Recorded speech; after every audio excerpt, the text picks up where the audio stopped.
What's going on, my peoples? It's your boy, Mr. OBF, back one time for your mind. Welcome to the OBF, the network, people. Make sure you guys hit the like button, hit the subscribe button, hit the bell button so you guys get the live streams when we go live, people. And if you can, donate to the channel. Go to OBF, the real Cash App, and donate to the channel. We highly appreciate it. All right, people, let's get it in, man. Got a fucking snowstorm coming here in Maryland. You see, I got my shovel and shit. Got my shit set up. I got shit set up, man. I'm trying to get shit done. Well, I not get shit done. Get prepared.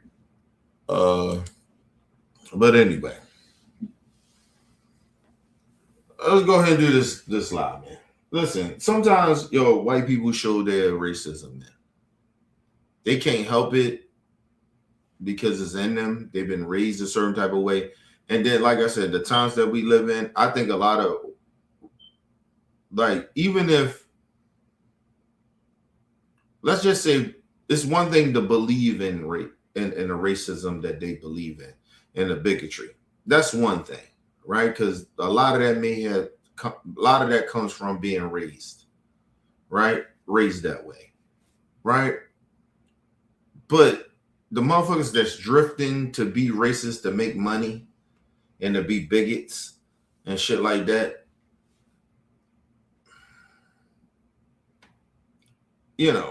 those people, like, I have a little bit more disdain for because they know better.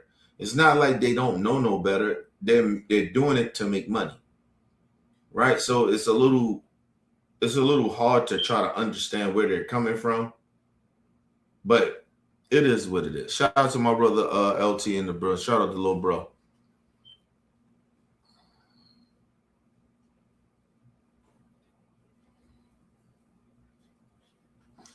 Yeah, man. Listen, when I found out about, I did the live stream a couple of days ago, and I was saying, I'm looking at my screen and shit, right?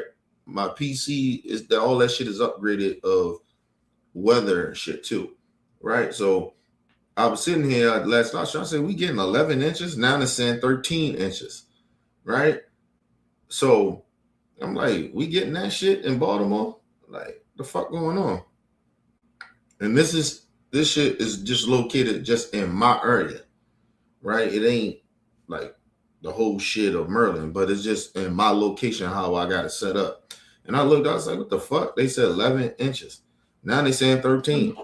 But like I said, the crazy shit about it, we don't know what we gonna get.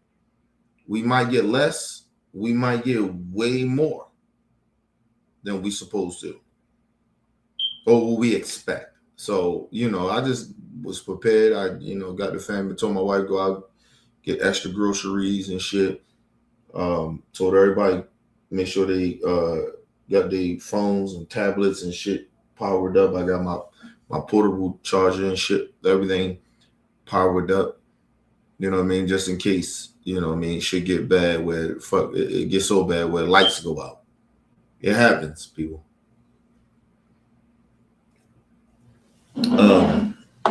But yeah, yeah, man.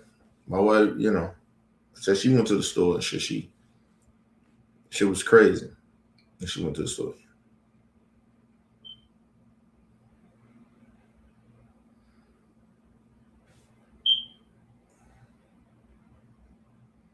Yeah, I mean, listen, you're right. Yeah, you don't live scared. I always tell people that. You're right about that. I tell people that all the time. Never live scared. Live prepared. Be prepared for fuck shit and dumb shit. Yeah, but listen, Ted Cruz is a coward, man. We all know that. That man is a disgrace. I don't even know how his kids respect him. Honestly. Number one, he's a corny ass dude. Number one. And then number two, your dad is a coward. That man sat there and allowed, like, if I'm his kids, another man, my dad allowed another man to disrespect my mother. Yeah, I don't have no respect for you, bro. And then you go work for him and kiss his ass. Yo, I can't have no respect for Ted Cruz. I've been lost respect for Ted Cruz. It ain't got nothing to do with because I believe he probably not probably. I know he a racist. You know what I mean? It got nothing to do with that. It got something to do with how you let Donald Trump disrespect your wife. Fuck a campaign.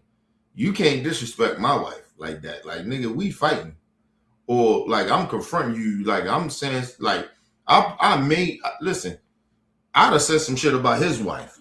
Like it'd have been some type of way to where that shit was equal. But Ted Cruz just coward. Like a bitch ass dude he is.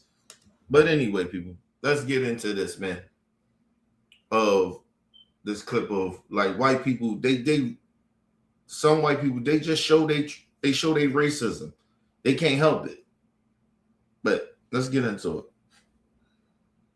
A real beauty for you today. We got Mini Maga, Sid the Sloth, back on the panel, along with Marvel's Kingpin. Let's get into this segment and we'll talk about it. Tonight, the White House promises more trolling after doctoring an image that they posted to social media. Now, the feds arresting 3 anti-ICE protesters who interrupted. Now, let me just say this too, right? This is what bothered me about the so-called black mega people, right?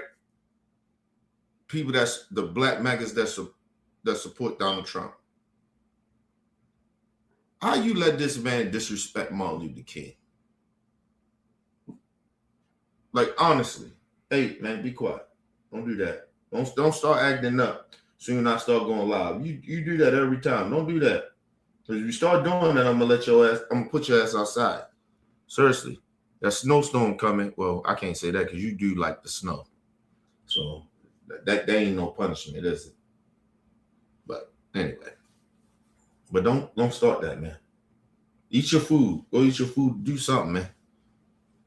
But my dog, man, he be tripping. To the black mega, the black Trump supporters, how y'all let him disrespect Martin Luther King? To act like Martin Luther King wasn't a big reason of why this country transformed to the point where you motherfuckers can even sell us out on this type of platform that we have. I mean, in this time that we have. How y'all let him disrespect Martin Luther King? We can't celebrate Martin Luther King, but we can celebrate Donald Trump. What Donald Trump ever did for black people? Like what shit? Like he changed the ties for black people to be doing great. Like, you get what I mean, or sacrifice something for us. He didn't do that. Martin Luther King sacrificed his life along with others of our ancestors. And y'all are okay with him disrespecting Martin Luther King? Hey, yo, that's why I say, you can't come back from this shit. I mean this shit for all the coon niggas. You can't come back from this, man. And there ain't enough money in the world to be okay with y'all saying, well, I was making money. Man, nah, bro. Well, I really believe. Nah, you ain't believing the disrespect of our ancestors. So I just wanted to put that out there before we get out there, because I've seen that bullshit that Donald Trump did, and this white supremacist administration. They only got one black dude that's in some type of power, but where they got him? In the White House, in the administration. He's at HUD. He's surrounded by a bunch of white racists. That's all he's surrounded by. A bunch of greedy, racist motherfuckers.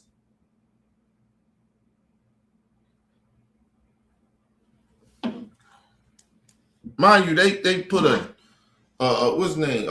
Carson. Right, Ben Carson. This motherfucker had no experience in HUD. He's a doctor. They put him there. So just imagine, like, they don't really give a fuck. Like, they just put black people in fucked up positions where they ain't qualified at.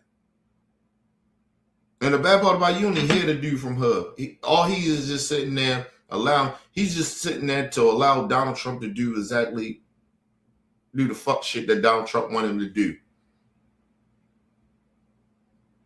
Like I told you, like I told y'all, shit gonna get worse. Trump intention and the people that's behind Trump, their intention is to destroy everything that black people, and I mean this from the bottom of my heart. White people, y'all ain't do shit. You rode the coattails, and I don't give a fuck if you good white folks or black folks or you good minorities or bad minorities. I don't give a fuck who you are. You rode the coattails off of black people building this country. And now y'all, some of y'all are sitting here allowing this piece of shit to destroy everything that my ancestors built and that you benefited from because you greedy or you racist or whatever the fuck your whole reason of doing what you're doing. This shit is sad, bro. But let's move on. Let's get back into this. Kingpin, let's get into this segment and we'll talk about it. Tonight, the White House promises more trolling after doctoring an image that they posted to social media. Now, the feds arresting 3 anti-ICE protesters who interrupted a St. Paul church service on Sunday. One of them was Nakima Levy Armstrong. She was one of the organizers. Christy Nome posted this. Right, and mind you, hey, and she black. Let me say this to black folks. I'm gonna say this again. This ain't our fight. I don't know why our black people continue to go out there. I seen a video where a white supremacist YouTuber, whatever the fuck he's supposed to be, a right-winger, go to Minneapolis and fake try to interview people and then was getting his ass whipped or was going to get his ass whipped a lot worse than what happened to him. And the black dude saves him. But he hates you, nigga. He hates you. Listen, let me just say this, and listen, people, I didn't used to feel this way, but I feel this way now. If a racist white person is getting their ass whipped in front of me, I'm not helping them. I want to let all the racist white people know this. If you get your ass whipped in front of me, you better be lucky I ain't helping. I ain't gonna be a part of it because I don't condone violence in that way, right? Unless you do some type of shit to me. But if other motherfuckers are whipping your ass or you being racist, don't expect me as a black person to come save you or stand up for you or put my life in harm's way for you. I would never do that for a racist. Ever. Like I told y'all, and I don't want to get too far off a subject, but it all comes around to the same shit. When Charlie Kirk died, motherfuckers was sitting there was like, we supposed to be sad about a racist dying. Black people. No. I don't give a fuck he got assassinated, nigga. Nigga, they disrespected Martin Luther King and he sacrificed his life and he was assassinated for sticking up for all people. Not just black folks. All people, even the racist motherfuckers. He was sticking up for everybody. That was his whole movement. That's what he was doing. That's what he stood for. And these motherfuckers in 2026 disrespect Martin Luther King. So you think I give a fuck about a racist dude getting his ass whipped in public? I'm upset at the black dude for saving him.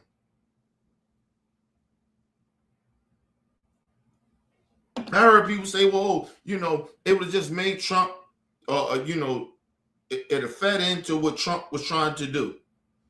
What he intentionally trying to do. He's going to do it anyway. If it doesn't happen this year, it's going to happen. What do you got, like 2-3 more years? It's going to happen in the next 2 years that he going to try to do the martial law shit. Trump don't want elections no more. You think, listen, if Trump survived, not wishing death on the man, but if Trump survived, he don't die, nothing like that, you think Trump is not going to try to run for a third term? Are y'all, a lot of y'all, are y'all stuck on stupid? Come on, man.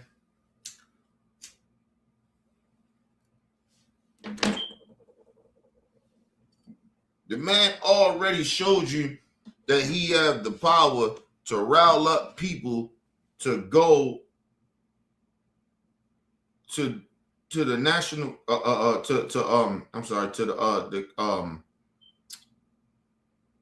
the Capitol.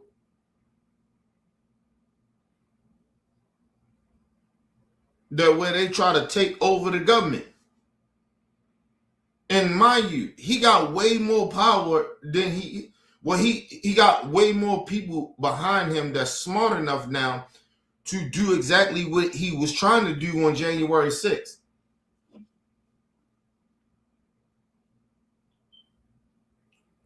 And people sitting here pretending that, oh, Donald Trump is not a dictator. Or he could be a wannabe, but he's definitely a fucking, he definitely thinks like a dictator. He definitely acts like one. So I don't know, like what are y'all on? And my whole point to bring it back around, black people, what the fuck are you doing? We should not be out protesting shit. We gonna lose some people in this fight. That's just what it is. Even some of our own. But we should not be putting ourselves in harm's way. Listen, at the end of the day, what y'all seeing with ICE and Trump, this whole administration, this is white people's problem. And all the minority groups, not all of y'all, but a lot of y'all that voted for Trump, and you the same motherfuckers that say that your parents or you or your ancestors came from a dictatorship, and you come over here and you okay with dictatorship. Don't start crying. Don't start asking black people to come out and do all this shit for you. For what? We warned you motherfuckers for years about this type of shit. And you chose, some of y'all chose to ride with a fucking wannabe dictator or a fake dictator or a person that has dictator, a dictator thought process. Right? He thinks this way. And then now, because I heard like I see little clips, little Mexican people coming out talking about where's the black people. Bitch, what the fuck wrong with you? Are you stuck on stupid, bitch? We're not. Listen, let me put this way. So all you minorities and all you white folks that want to act like black people to come and help you in this shit, we supposed to be out there with y'all. Listen, we put the work in already. We told y'all that this shit can happen. A lot of the same motherfuckers told black people that we over-exaggerated about local police, not the federal government. We were just talking about the local police. And you told us we over-exaggerating. We too woke now, right? Like we too woke. Everything in about race. Now, you know what's happening? Remember, stop and frisk? That shit wasn't affecting these Mexicans like that. It was affecting black folks in this country. These are facts. The Browns, yeah, here and there, it affects you here and there. But it mainly was about us. And we told y'all what they was doing. Rudy Giuliani. We told you how racist this piece of shit was. Nobody, you know, hey, black people, we just complaining, you know. Get over it, you know. You ain't never been a slave and all this other goofy shit. So now,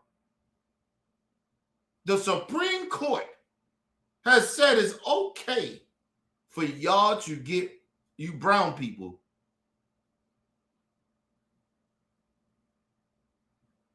and even if you have an accent. So that goes for some of you black foreign niggas.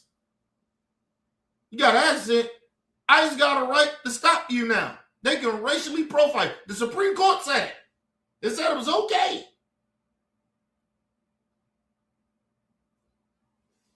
Because they don't believe in civil rights. They're getting rid of all the shit that our ancestors, black Americans, built for you motherfuckers to even be here. And you was with it. You helped it. And so now you want to sit here and pretend, oh, black people, we need to be out in the forefront. We should be out there protesting too. Where's the black people? Bitch, we told y'all this last election. I guess y'all got amnesia or y'all stuck on stupid or you on that sugar book. We ain't coming out there. You're on your own. It's happening to some of you people. Well, them niggas is stupid. They shouldn't be out there. This sister that they talking about, this doctor, that bitch, no disrespect, I'm sorry. This sister shouldn't have had her ass out there. And she's a doctor. She's one of our elites that we fuck with, that we respect. She's stupid. You don't have your ass out there doing nothing for, listen, you can call black people bigots, you call us racist, you call us what I'm saying, whatever. We put the work in already. Y'all didn't respect it. You're on your fucking own. And I mean that shit. Black people, do not take your ass out there to protest nothing. Let's do it with our wallets. Let's go to work, mind our business, get our paper. That's all we need to do.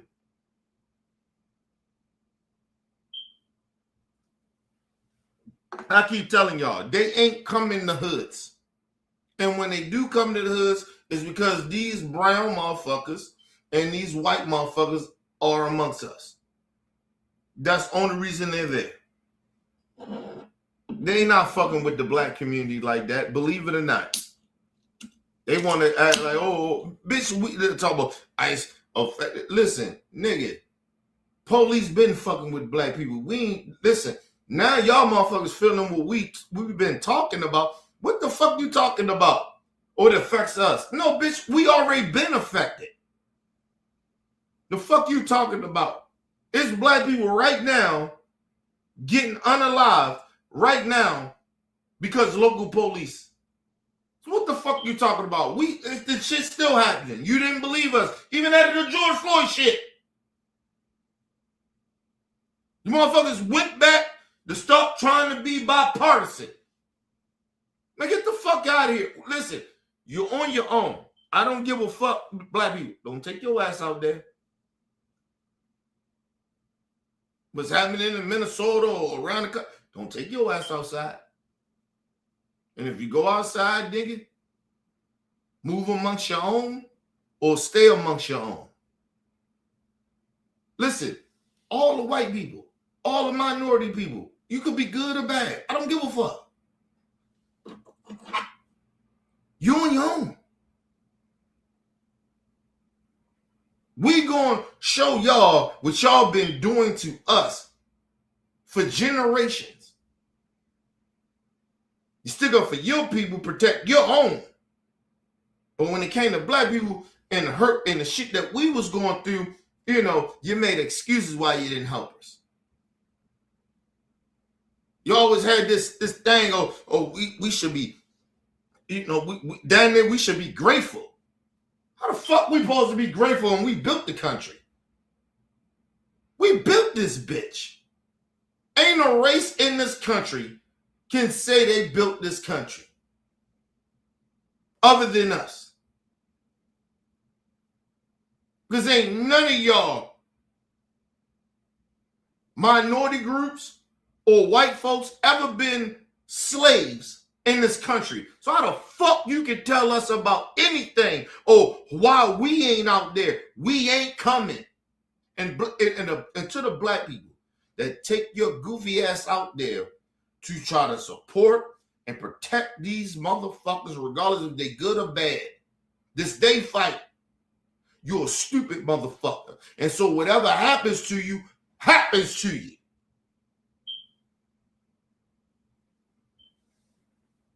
I don't wish it on you, but it is what it is. Because you're stuck on stupid.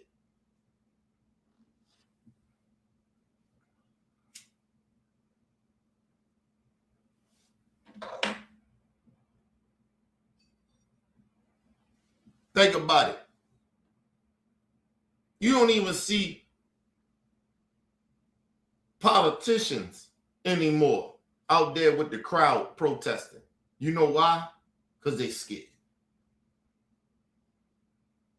So why the fuck do black people got to come out there? I seen many of protesters where politicians will come out and protest with the protesters. They ain't even doing that no more because they scared of Trump. The fuck out of here, man. We ain't going out there. Ain't got nothing to be scared about. We ain't scared of Trump. Ain't nothing. Nigga, what the fuck we scared of Trump for?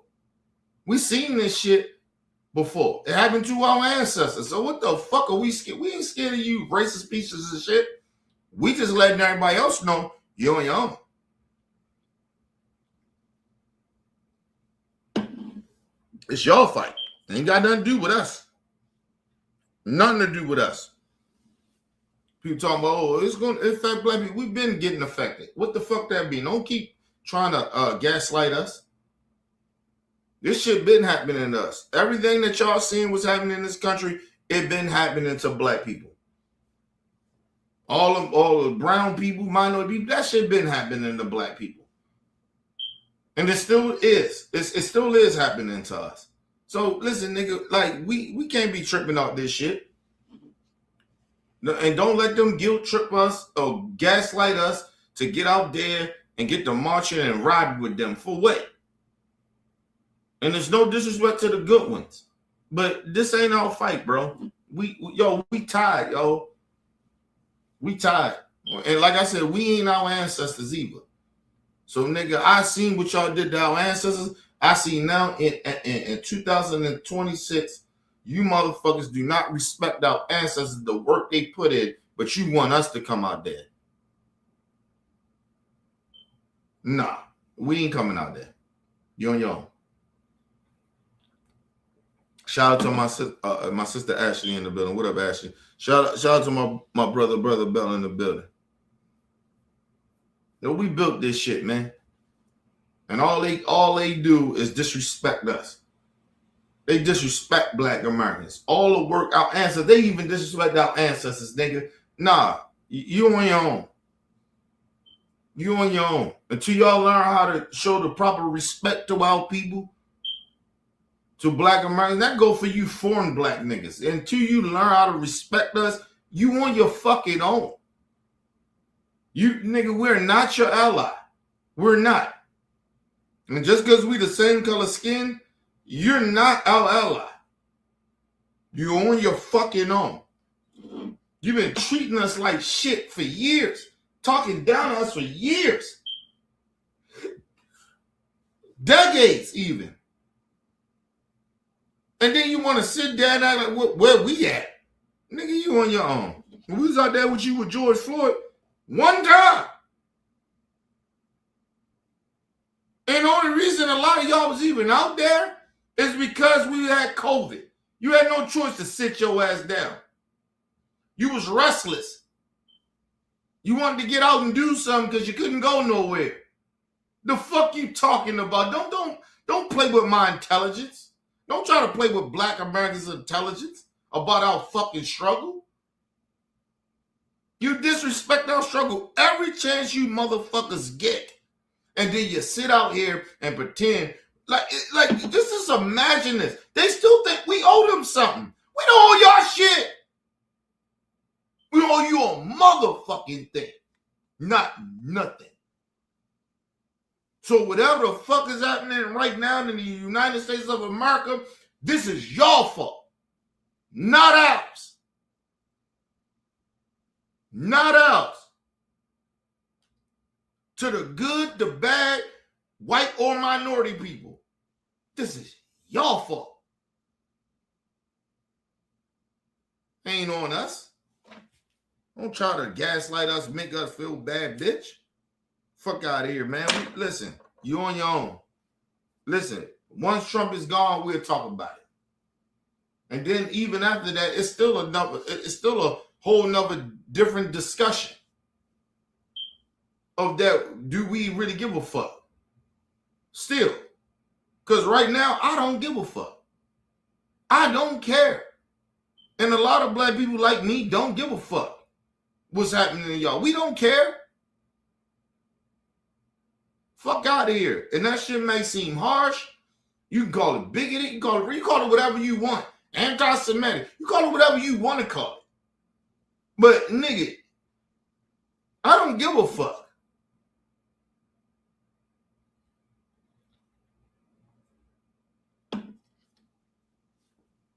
Shout out my sister Ashley. She said, I've been saying that. Yeah, like, yo, it's not our motherfucking fight, yo. None of this shit.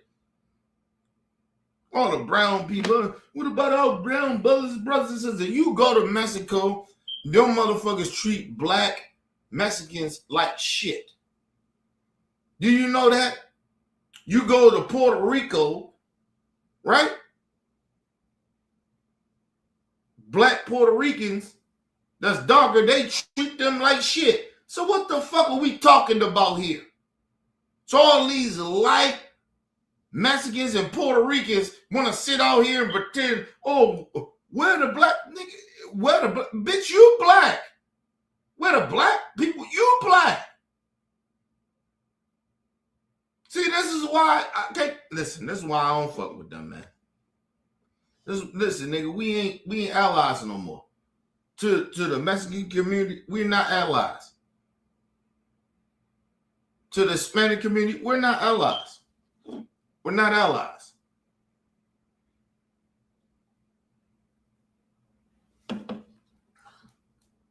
We are not allies anymore. That shit is gone. Y'all broke the treaty. You broke it. When half of your fucking people vote for a racist. And then you want to sit there and nah, we ain't allies no more. I heard a Mexican dude say, I understand why black people. Now, I don't give a fuck if you understand it or not. I don't care. I don't care if you understand why black people ain't stepping up or saying nothing. I don't give a fuck about. I don't care. It doesn't matter to me. And he probably a good Mexican dude. I just don't care at this point. So whatever the fuck is happening to you, it happened. Listen, what happened to that woman in Minnesota? I still have my humanity. But I don't give a fuck. Got nothing to do with us. I can still point it out, show humanity, still call the fuck shit out, still call what that ICE agent did is murder. I can still do that. But at my core, at the end of the day, at my core, I don't give a fuck. And I told y'all that was going to happen. A lot of black people told you that. Where they was going to start killing white liberals. We told y'all. Y'all the motherfuckers be on the fence. Mind you, some of these white liberals don't even want to give black people reparations. Same people.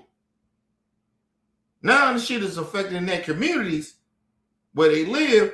Oh, they like them minority Mexicans and all that other shit. The fuck out of here. Why y'all think that them minority Mexicans is out there where they live? Why do you think that? Because they can hide amongst the whites. Right? The motherfuckers that hang amongst us, the Mexicans. Why y'all think that? Why y'all think that they hang amongst the black folks?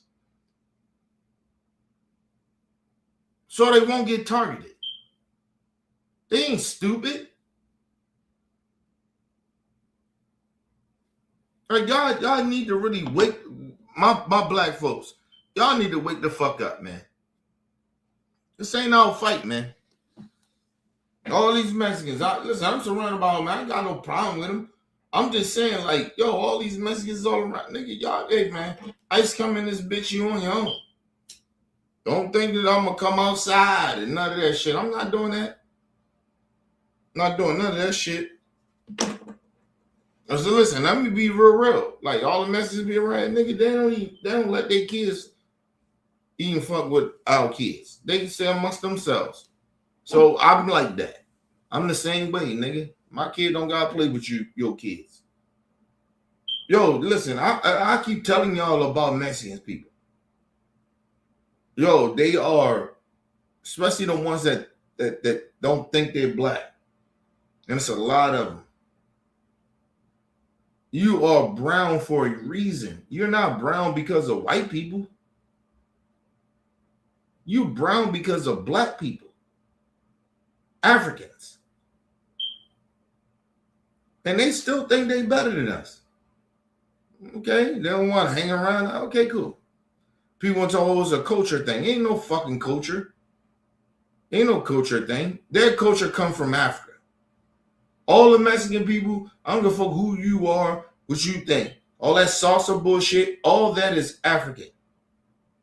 That's African culture. Not Mexicans, not the Spanish and all that shit. Like, get the fuck out of here. That shit all goes back to Africa.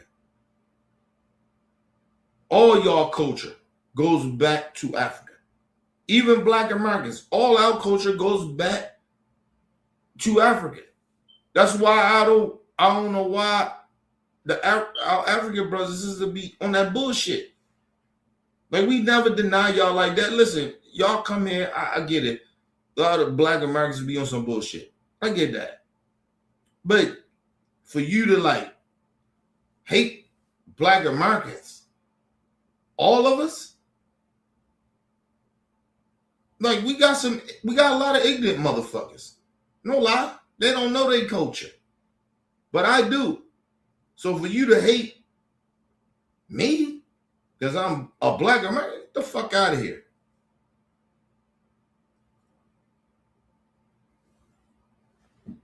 Understand that, people. Think about that shit. They sit there and they talk mad shit about black people. Black American people. We ain't got no culture. But these are the same motherfuckers that's coming to a country where we built it. How the fuck we don't have no culture? Listen, first of all, America is our culture. Everything you think about America, even when it comes to the racism, this is our culture. We built this bitch. We had no choice in the racism part and the bigotry part, but everything else we built. We've been the culture.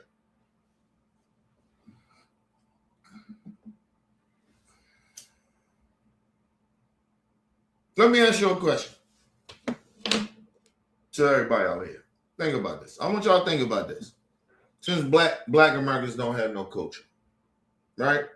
All these like foreign motherfuckers, right? Think about this. It's a question I want to ask too, and think about it. Who's the biggest artist in America ever?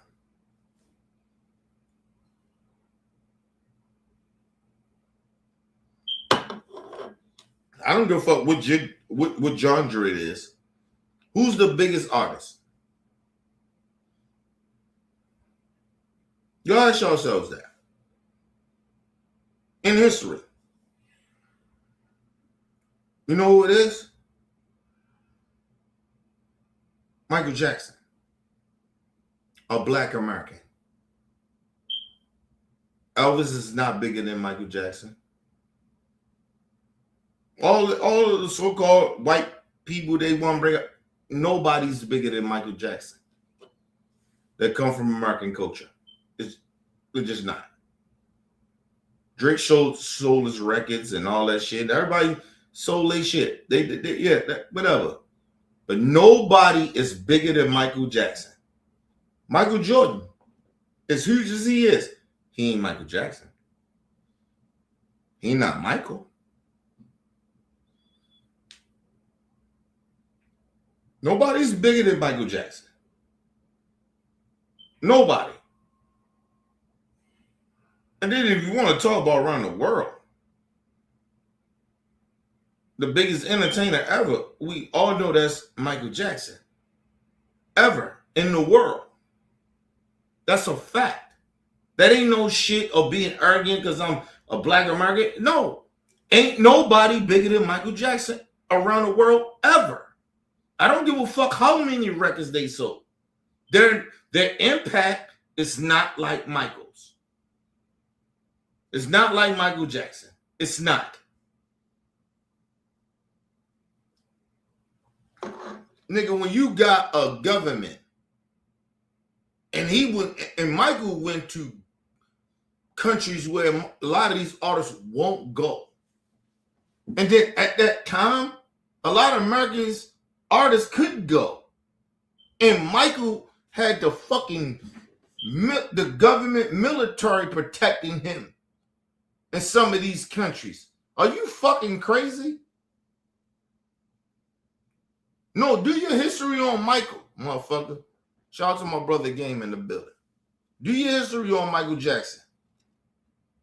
What his impact was to the fucking world. Nigga, a lot of these artists that y'all talking about that's great, they ain't great like that. They're never on Michael level. Ever. It's easy for them to move now. But back in the day, when Mike was doing what Mike was doing, listen, if Mike was in this time, Mike would kill these motherfuckers. He'd be the best thing smoking.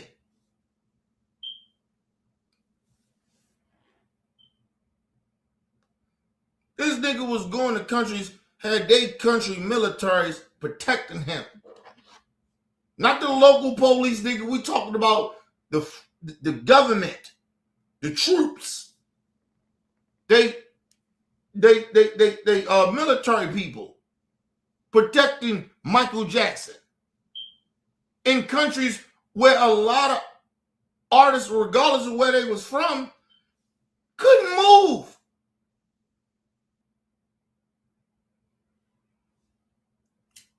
Your favorite artist couldn't move there. I mean, couldn't move around in there. But Michael had that.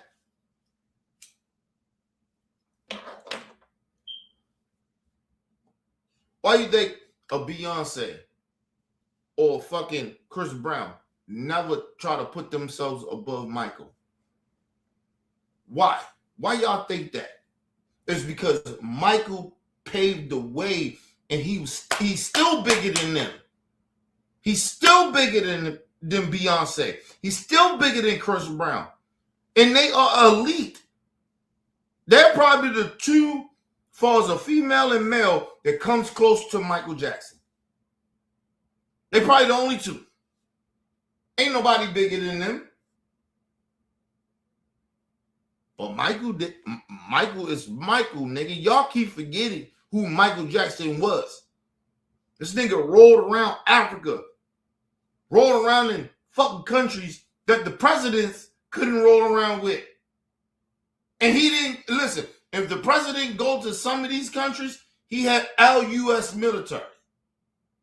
Michael would go to these countries and would use their military for protection. Think about that. He didn't have the United States military backing him. Come on, man. You motherfuckers forgetting who Michael Jackson was. Don't listen. All you young motherfuckers, if you don't know, you need to know. Do your research. All your favorite rap artists, Drake and all that, they ain't greater than Mike. They ain't bigger than Mike. They would never, ever be. They would never, ever be. See, this shit ain't just about record sales and all that shit. The impact that Mike had, how Mike could move. Nigga, he went to countries where the government, it wasn't just one country. It was multiple countries where this nigga would roll around in these countries, do videos, go around, come around. If he wanted to come, the United States wasn't like their military was protecting Mike. Whatever that country was, the government military was protecting Michael Jackson. Do your research. Don't tell me about no motherfucking Drake.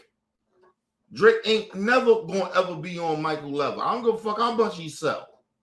He would never be Mike. His impact would never be that.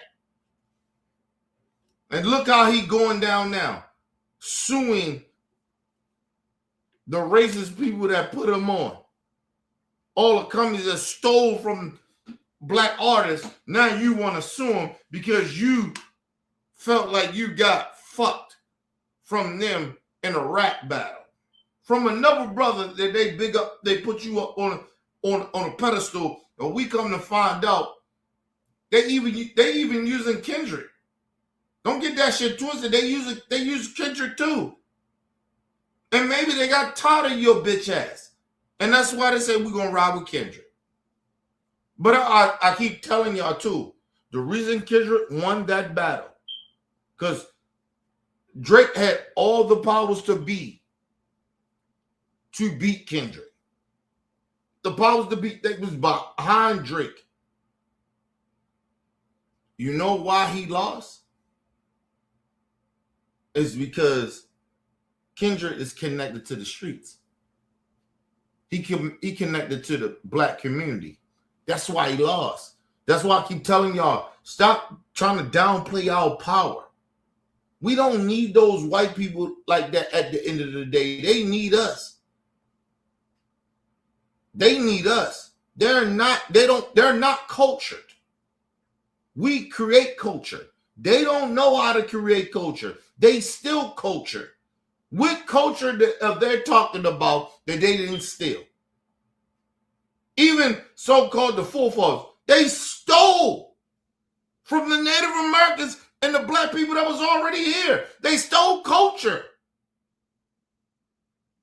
And y'all think the cowboy, all that shit, the Native Americans was already doing that. That's their culture. And the black people that was there, we was already with the cowboy shit. That was already our shit. They stole it.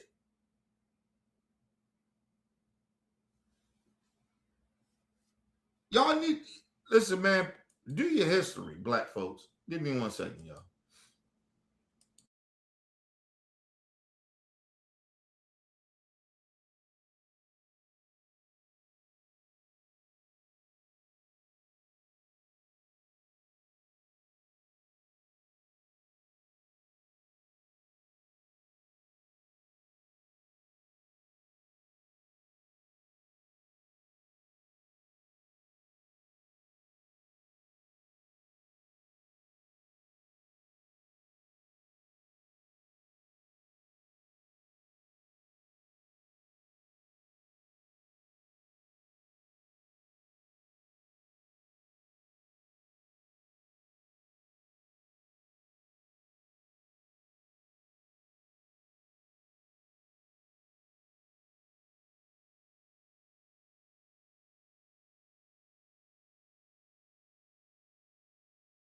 All right, people, I'm back. Yeah, man, listen. I always say this. I don't know why black people have, I even say that. I know why a lot of black people have insecurities about being black. I get it. Right? You know. But if you look back at the history of us, even the shit that's flawed that we do have, that come from our culture or come from our people or our people being enslaved, right? And nobody can have nobody can talk the way we can talk and still progress the way we progress, because they don't have they don't have no race, not in this country, can say that they have they can say they went through what we went through in this country. They can't say that. Listen, I see New York motherfuckers, right? And I be seeing how arrogant they are, right? It don't really bother me to a certain extent. Only time it bothers me is because they don't use that. A lot of them don't use that arrogance to fight for what's right. They're just fighting for some New York type of culture shit. They have that arrogance for some New York culture shit. But overall, as black people, I don't see that from New York motherfuckers. Right? And I'm not saying ain't nobody, but they don't show it a lot. But I respect their arrogance. Do you understand what the fuck we did and what we built in this country through our ancestors, even still through us? This country doesn't have no culture. That's why you see it fall apart.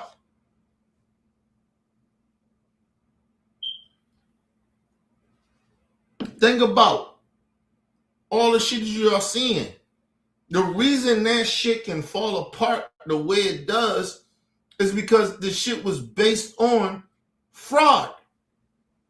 It was based on racism, the Constitution, everything they talk about. Even the black scholars, all of them, they all talk about it. And they very highly intelligent. They know this and they know, but the real shit is, the reason the shit is falling apart because we had no part of creating that. That's why the shit is falling apart. That's why democracy is falling apart. Because we had no say in that. We wasn't at the table. But the shit, the culture of America, financially, the shit that they take advantage of us for, we built that. We literally built buildings here. We literally created some type of culture where it makes it as good. Like, nigga, rhythm and blues. That comes from us. They have no swag. White people do not have swag. And the white people that you see that have some swag, where do you think they got it from? Where do you think it comes from?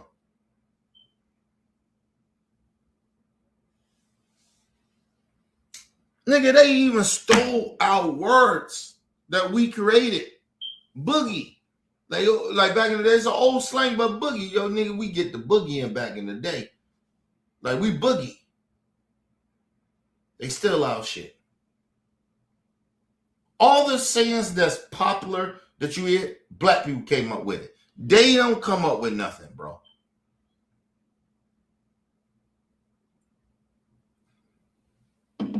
Even when it comes down to slang, they do not come up with nothing. They steal it.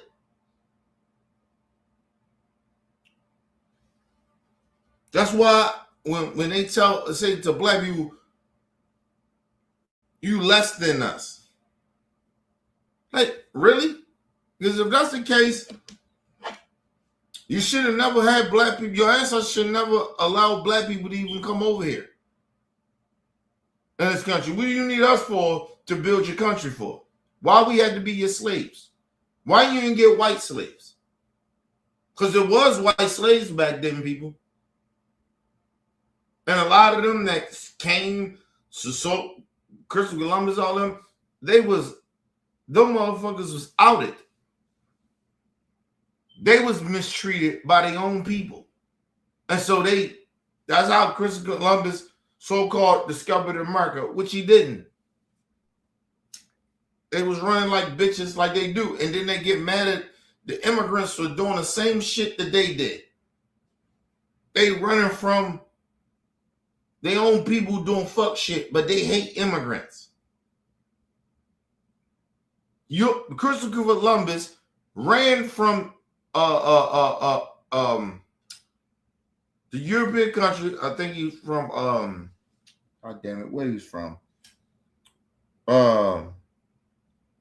Christopher Columbus was Italian. So what is that? Israel? Not Israel. I'm sorry. God damn, I don't know why I'm going blank. But y'all know what I'm talking about. He ran from there because he was low on the totem pole and they was mistreating him. They was being outed because they was weak.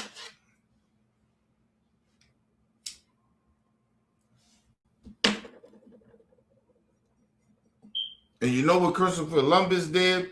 And so a lot of them Europeans, a lot of them was being disregarded. They was being outed. They didn't want them motherfuckers. Their own people didn't want them.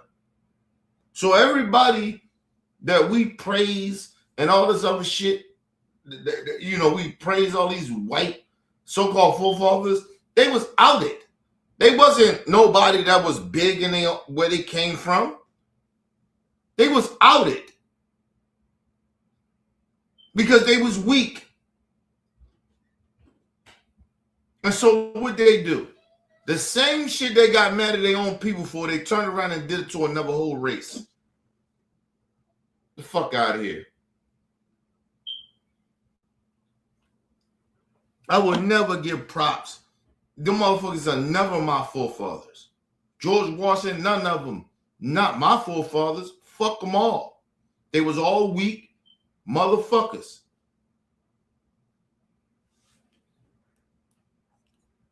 And like I said, if you listen, motherfuckers, some overs the times back then.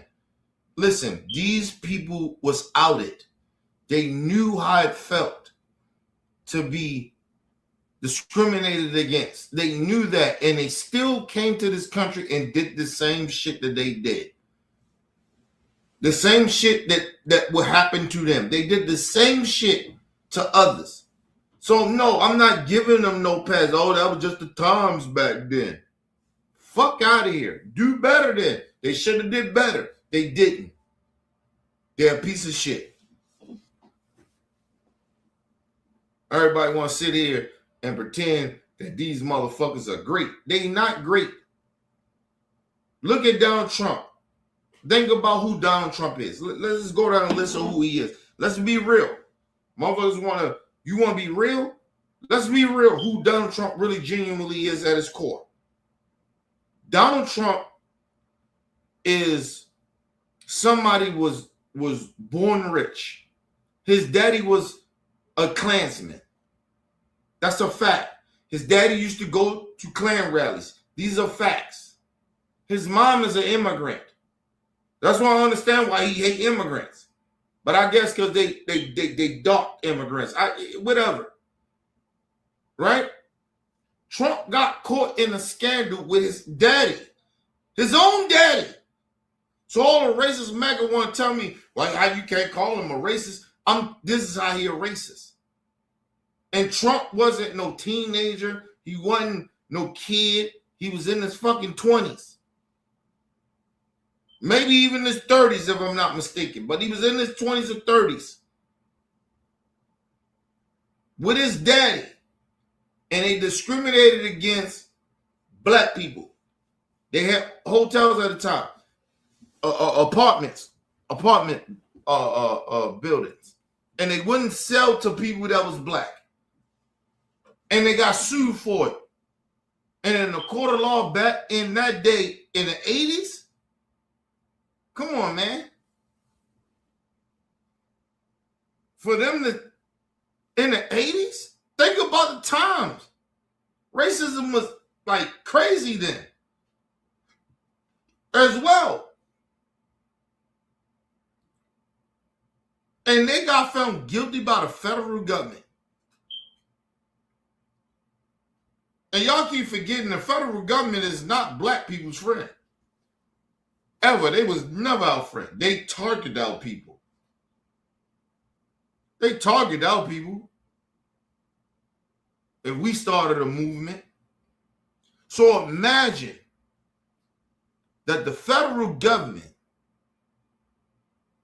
target and found him guilty, him and his father, in a civil suit of discriminating against black people or not giving them housing because of the color of their skin.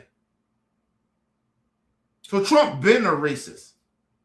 What happened was Trump went under the radar. And let me say this, and I don't want to disrespect all of New York, but I want to be very clear about this.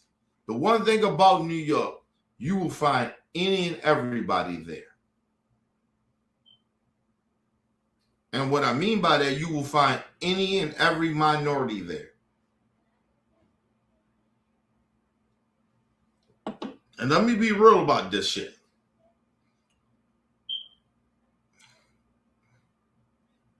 It's a lot of self-hating people in New York.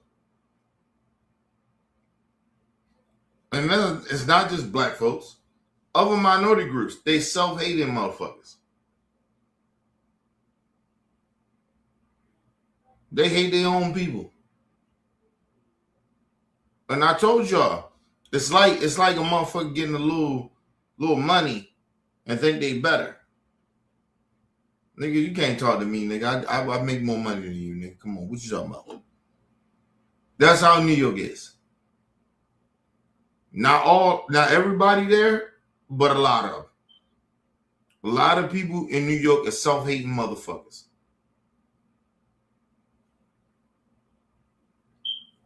Listen, and it doesn't matter what race it is.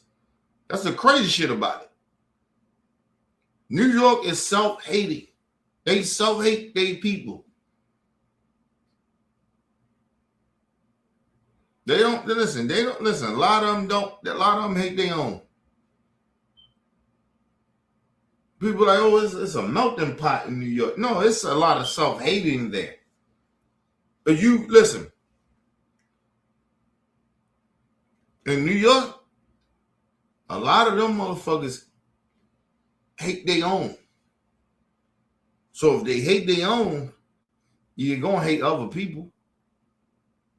Right? I always tell people, if you hate your own people, then you're going to hate other people. Right? They definitely ain't like you. If you can find a way that you can't connect to your own people and you hate your own, why the fuck would you connect to other races of people? Different minorities or races of people. That's New York. I ain't saying New York is all bad, but I'm just saying a lot of motherfuckers in New York are self-hating motherfuckers. And it don't matter what race they are. That's why if you ever think about it, right? New York motherfuckers think that they're more important than everybody.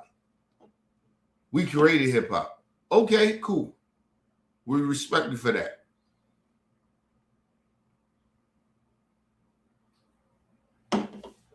You never adapted because you the creators. So you don't adapt the shit.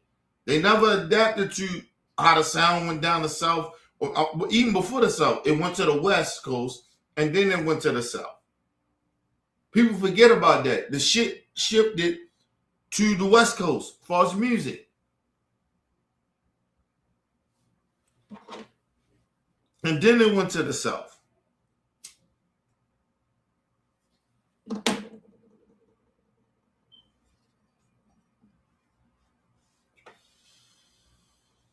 Listen, people, that's why you get a motherfucker. And I know people like, oh, Kenny, you going this way. No, it all comes back to what I'm saying. Listen, that's why you get this type of hip hop that you get. Because New York was so arrogant. We created it, and that's all it's supposed to be. And then the South I mean, LA did what they did for a period of time, for a decade. And then the South came and took over that shit. That's because of New York arrogance. Some of the best rappers, spitters, come from New York. That's a fact. We know that. But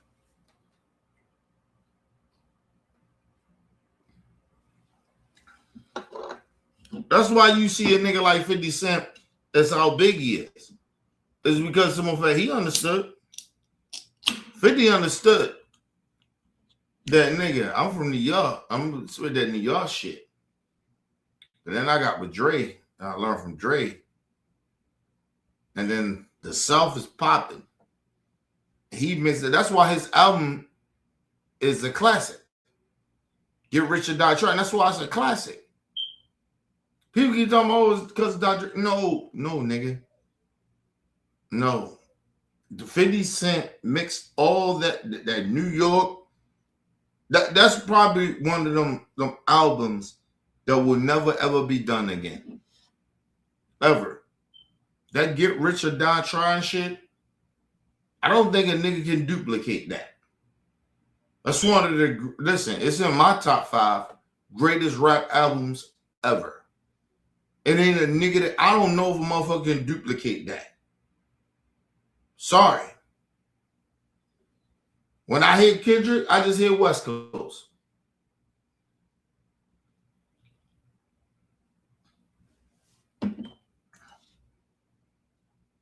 When you hear a Pac album,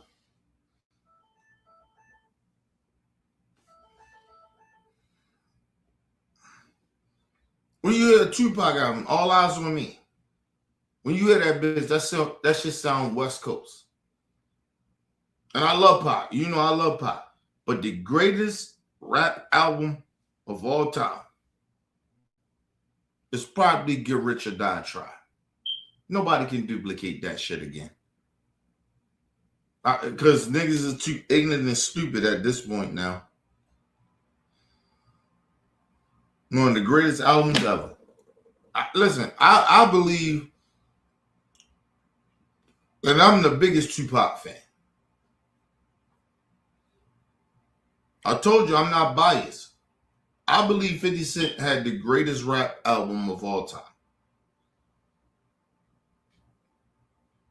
Because he had New York, he had LA, and he had the South. And then everybody else, if you Midwest or Chicago, whatever, you Baltimore, everybody gonna fall in line with that. Like, you get what I mean? But they the 3 main, even in Atlanta, like, yo, 50 was popping in Atlanta, nigga. Like, so he had all the coasters off of that album. Go listen to that motherfucker and think I'm lying. Listen, I listened to All Eyes on Me. I just recently listened to it. That's a West Coast album, nigga. And Pac was on some beef and shit too, so that's part of it. Everybody be talking about All Eyes on Me is one of Pac's greatest albums. It's actually not. Believe it is not. It actually is not.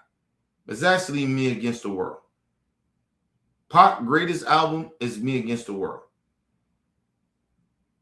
All Eyes on Me, it's great. It's a classic, but it's not his greatest album. It's Me Against the World. And go listen to Me Against the World.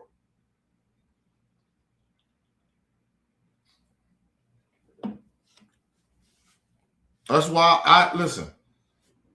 And you talking about greatest rap albums ever?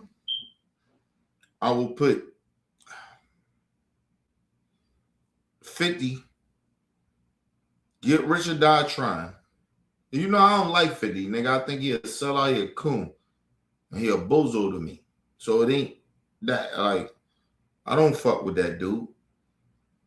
But you talking about albums? Yes.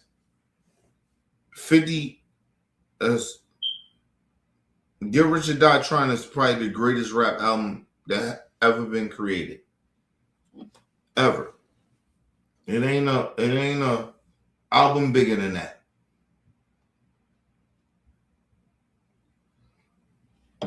He was like, oh, you disrespecting Pop. No, I'm not disrespecting Pop. I'm telling you. Pop, that All Eyes on Me, that was West Coast, nigga. Listen to the fucking album. See, I listen to shit.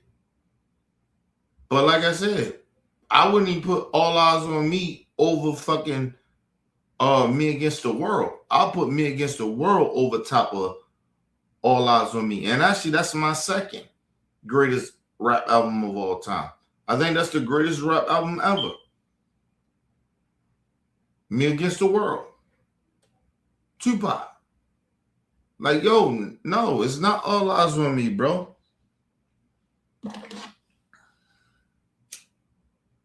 I know what's sold. I get that. But you listen to that shit. You listen to Me Against the World. Listen to that motherfucker. Listen to that album. From the first song to the end. And tell me that ain't better than fucking All Eyes on Me. That All Eyes on Me shit was just motherfuckers. Pop came home. Pop he was on his shit. And I get that. And I'm not saying it was bad, but nigga, they was just throwing Pop records. It was Tupac. He came home, nigga. He was the hottest thing popping. So he was gonna get the best production. Listen, you want to talk about production? Yes, it probably was the best production. But no, nigga, it's not his best album. It's not.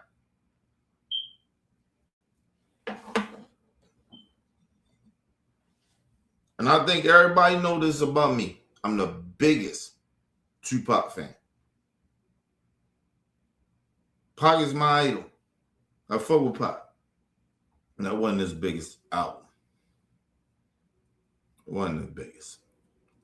And like I said, even at the end of the day, I think that 50, that Get Rich or Die Trying shit was even bigger than any of his albums.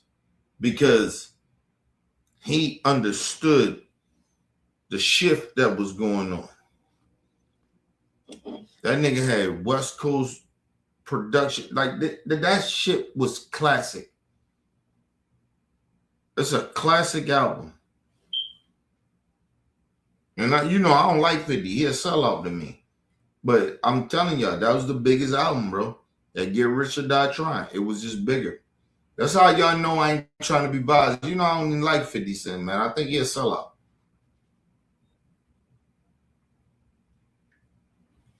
It's like sitting there telling motherfuckers that I know we got our issues with R. Kelly. We know what R. Kelly did, nigga. For niggas to sit there and act like R. Kelly,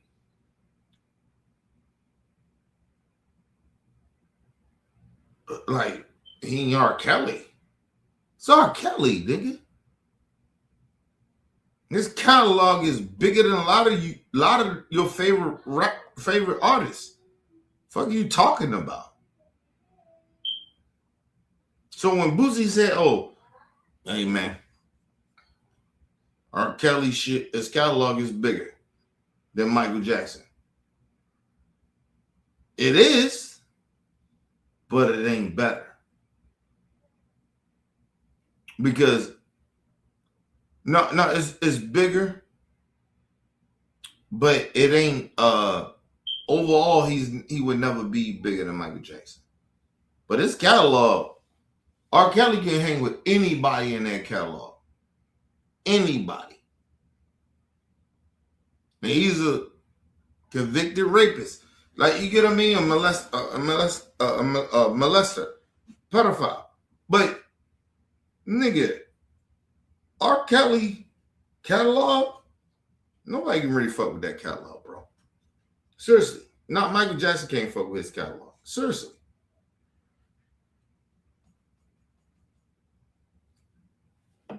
And he was just talking about a versus, but I'm talking about catalog. I don't think that Mike catalog can fuck with R. Kelly catalog. Honestly. Can't fuck with Michael Jackson. I mean, can't fuck with R. Kelly catalog, bro. Some niggas, they make their music. I understand who they are. I get it. Nobody can fuck with R. Kelly catalog. Nobody. It ain't an R&B singer, not an Usher. Can fuck with his catalog. Listen, like I said, it's a toss-up between him and Chris. Because I think Chris Brown catalog is crazy. But, and I love Chris Breezy. Shout out to Chris Breezy. But ain't nobody fucking with R. Kelly catalog, bro. Seriously. Nobody fucking with R. Kelly catalog.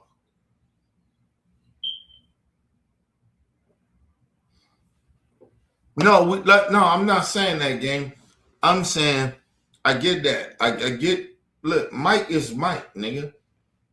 Overall, nobody can fuck with Mike. You talking about catalog of songs? I don't know if niggas fucking with R. Kelly like that. I don't. Listen, I love Breezy. I listen, I love a lot of them niggas. Them niggas. Listen, Breezy is the Kobe Bryant to this shit. Right?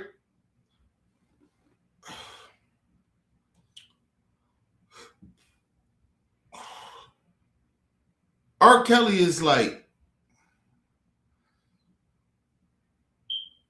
I can't even explain who R. Kelly is in a way. Right? Like, R. Kelly catalog is crazy, bro.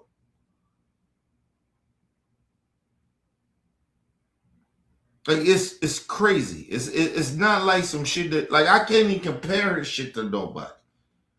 Right? Like, it's like R. Kelly, like, and I get it. Everybody want to talk about the pedophile shit. I get that. I'm with you on that. Fuck that nigga. Let his ass be locked up. He's a pedophile. I believe that he is. So it's not that. But his catalog of music, I think we need to put R. Kelly in a certain type of space. Because ain't nobody really can fuck with R. Kelly catalog. Not even Mike. Right? Michael Jackson can't fuck with R. Kelly catalog. You talking about a nigga got done in 3 to 4 decades of what he did. Mike got 3 or 4 decades, but he's not relevant as much as R. Kelly is. His music still can pop now. Right? A lot more than Mike. And no disrespect to Michael Jackson. I never disrespect Mike. But nah, his shit ain't popping like R. Kelly. R. Kelly's different, bro. Like, his catalog is just different. And that's all I'm trying to get people to understand. I'm not supporting none of this bad behavior. But I'm telling you, his catalog is crazy. It ain't too many. Listen, I understood what Boosie was saying. Like, yo, you can't really fuck with R. Kelly catalog. It ain't a motherfuckers really can fuck with his catalog. R. Kelly got some shit, bro.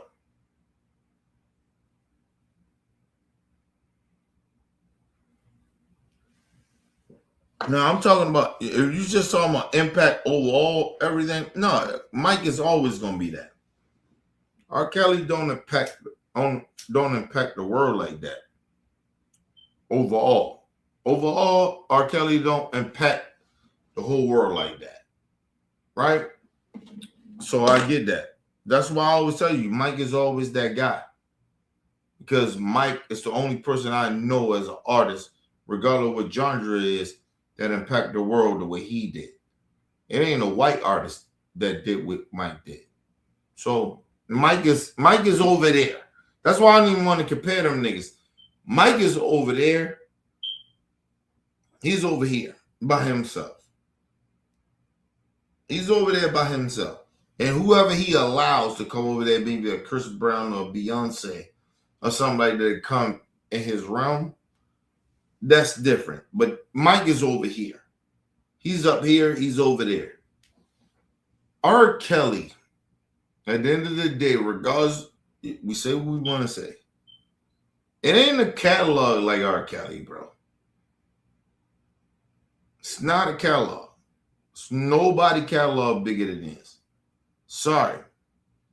I love Mike. I love Chris. I love all them. And I'm talking about Impact too. They can't fuck with fucking R. Kelly. They can't. Not his catalog. They can't fuck with his catalog. That dude, and that's what I said. We know he known for being a pedophile and shit like that, so we may gotta put him over here. Right? But if he didn't have that pedophile shit that, he did, listen, it's a whole nother different story of Chris Brown. Like, real talk. It's a whole nother different story. It's almost like how people talk about LeBron. And I don't want to put LeBron in that same category of like, being a pedophile and no shit like that. But it's almost like, all right, nigga, we see you, nigga. And can people really fuck with your stats? Right? And mind you,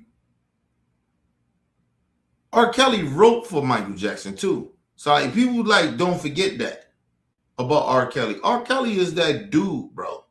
Like he was like that. Illiterate or not, a pedophile or not, he was that dude. That nigga made hits. I don't think nobody was bigger than him. I love Chris. I love Michael. I love those dudes. But R. Kelly is a different breed nigga, man. He made hits.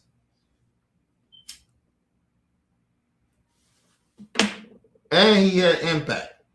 Is it Michael type of shit? No. I think R. Kelly did a lot of his shit for our people. And that's why a lot of black people will say about R. Kelly, nigga, who really can fuck with her? In the black community, R. Kelly is probably a lot of motherfuckers' goats. He the goat. Because R. Kelly is that dude, man. Seriously, listen, he got those hits. Nobody can fuck with R, man.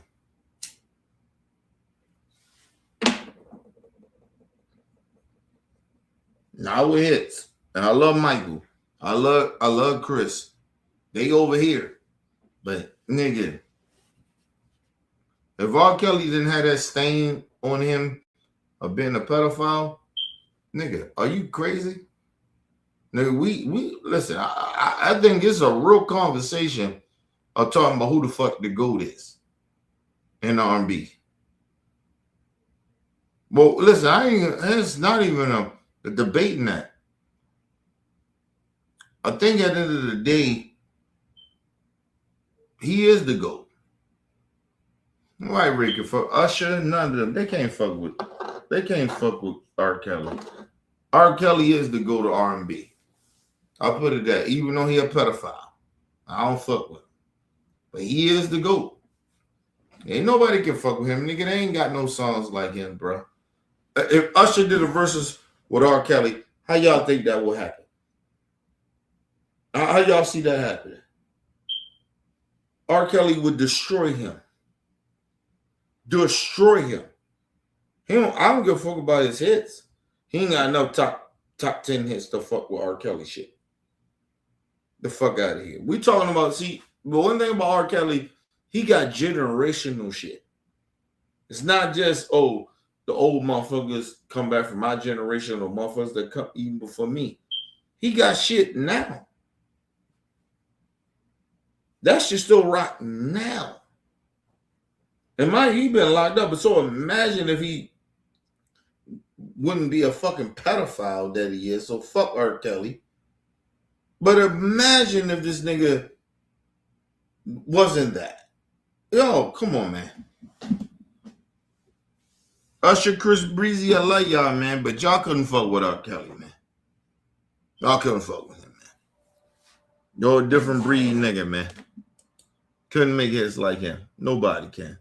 It's almost like that Michael shit. Like, yo, you can't fuck with Mike, yo. But R. Kelly, listen, R. Kelly got to run. If he wasn't no pedophile, niggas probably would look at R. Kelly as the GOAT over even Michael. You talking about catalog wise. But by him being a pedophile, nobody's like, oh, nigga, we'll never put you in that realm. But his hits is y'all tripping, man. Y'all need to go look at who the fuck R. Kelly was, bro. Yo, go listen to them hits.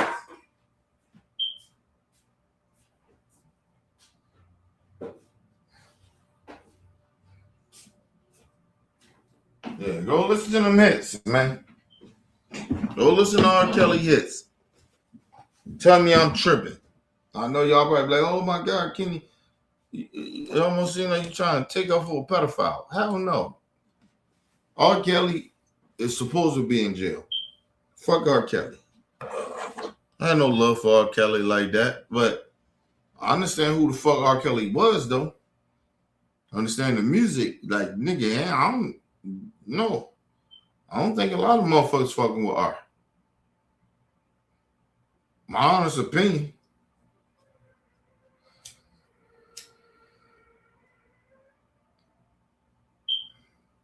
I don't think a lot of motherfuckers. Listen, if Mike here and R. Kelly with his shit and you merge that in the black community, I'm telling you, in the black community, I think R will win. My honest opinion. I think he'll win. See, Mike, that's why I don't compare nobody to Mike. Other than maybe Chris, because he Kobe Bryant to this shit. It's almost like the LeBron James shit. That's how I look at R. Kelly in a way. I'm not trying to compare to, like, you know, R. Kelly is a sexual assault. I'm just talking about the entertainment part or the music or the stats. That's how I look at R. Kelly. I think if you look at LeBron, yo, his stats is crazy. You can hang with the best of them, right? But but the crazy shit about I never think that LeBron could beat Mike if they played in the same era, right? It's almost like Kobe, right? People's like, oh, well, Kobe played in the same era with LeBron. Listen.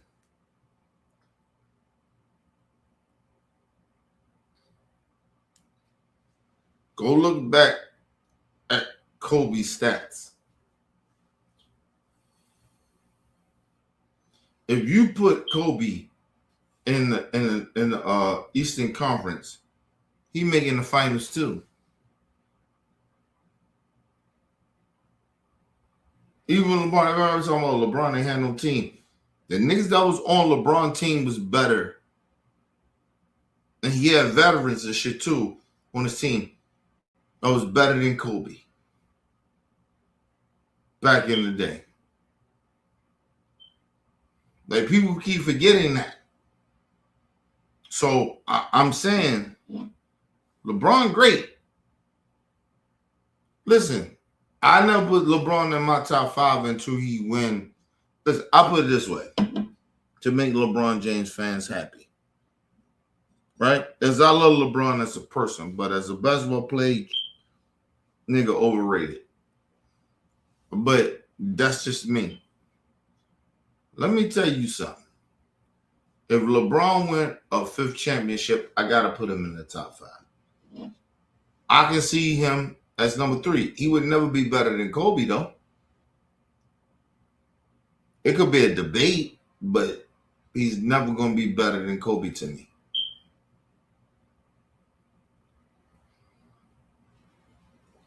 Like I said, Mike is the GOAT. The niggas don't have a shoe deal without Mike. Not Kobe, not LeBron, not none of these niggas. They don't have shoe deals like that.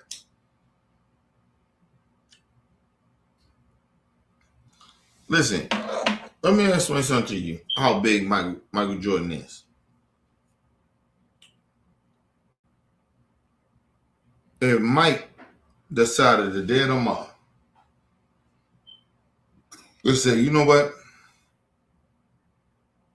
Nike, I'm done.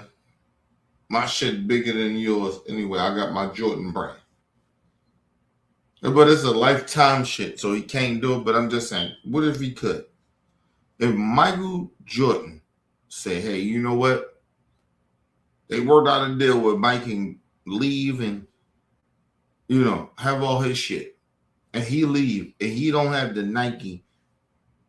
Listen, even when you look at Jordans a lot of times, I'm not, because I don't buy Jordans, but I'm just saying, I don't look at them Jordans of the look for the Nike shit on it. Right? It makes it official because Nike is on it. But if Jordan just say, look, I'm just doing Jordan, there ain't no Nike swoop on it or none of the Nike official shit. Like, nigga, I don't give a fuck about Nike. It's Michael Jordan. Like, if I go get a pair of Kobe's and ain't got the Nike on it, I don't give a fuck. It's Kobe. Now, let me say this. LeBron is in that atmosphere, but he not them.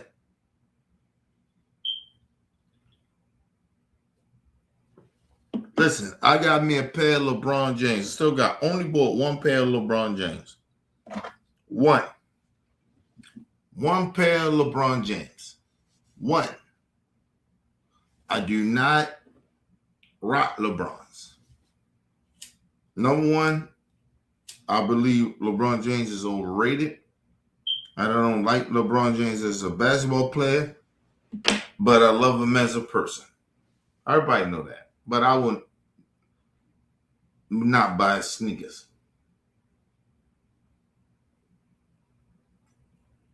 I think Jordan the GOAT, but I never buy Jordans.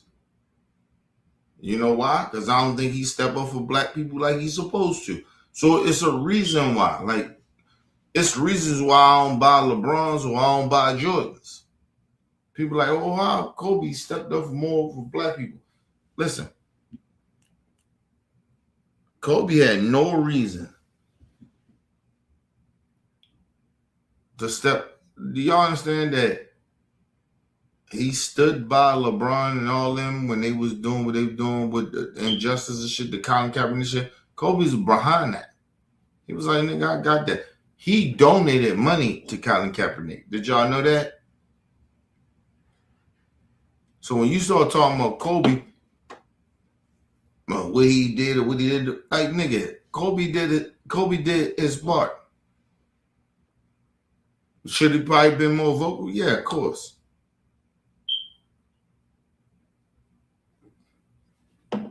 I love Kobe because, in fact, I am Kobe in a way. I'm vocal, but I'm not, like, I don't get involved in too much shit. I show some support here and there if I really think I'm supposed to support it. And that's how Kobe was. And I'm a family man. That's who Kobe is. But why he comes above his family?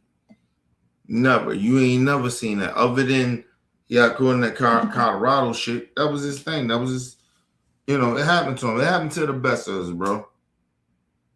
It happened to me. I speak on this shit, and I'll be real about it.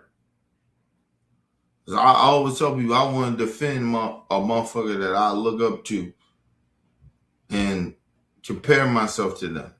I tell you that I like Kobe, my guy, Pop, my guy. It's a reason why. I've been through what they went through.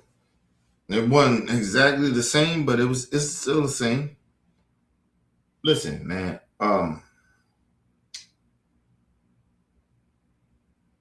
I don't like to talk about this shit, but I'll talk about it. My daughter was, when I found out my daughter was born, I lost my mind. I didn't know how to handle having a kid.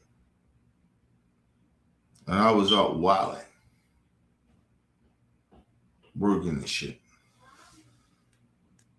And hanging around people, going out to bars and shit like that. And I ain't cheating on my wife and no shit like that, but I was cool with people that I shouldn't have been cool with. It made it seem like that I was cheating. Right? And I was out all the time. I would go out like all the fucking time. Doing fuck stupid shit. And I did that. And my wife assumed I was cheating on her. But I wasn't. But I can understand, you know, I look back at the shit, I can understand that. Right? And I did that shit. Right? And I kept doing it. Going out every time. And this mind you, this is around, my daughter was, she wasn't even born yet, but she was in the womb, and I got scared as fuck. And I thought me being out trying to forget, I was trying to forget that I got a kid coming. I did stupid shit. Like I said, it was stupid for me. But I did that. And you know, when you scared and you don't know shit, right? Like how you know it, and you young and you ignorant and you stupid. I'm gonna tell y'all something. I'll put it this way. You know what was my biggest fear in life? Was that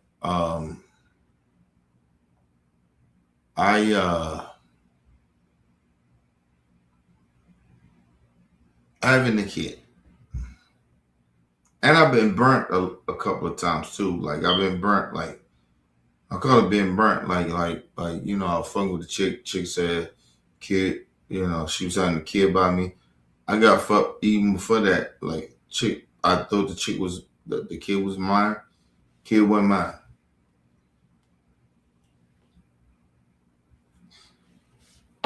I was claiming some shit that wasn't mine. But so I've been afraid of that. So my wife got pregnant and shit. I still had that thought process of like, is it really mine? Right? Even though she my wife. But I still thought that. So I went out, I wilded out. I was out hanging out, shit like that, doing shit I ain't had no business doing. Hanging out, you know, when you married and and shit like that, you don't supposed to hang around certain people.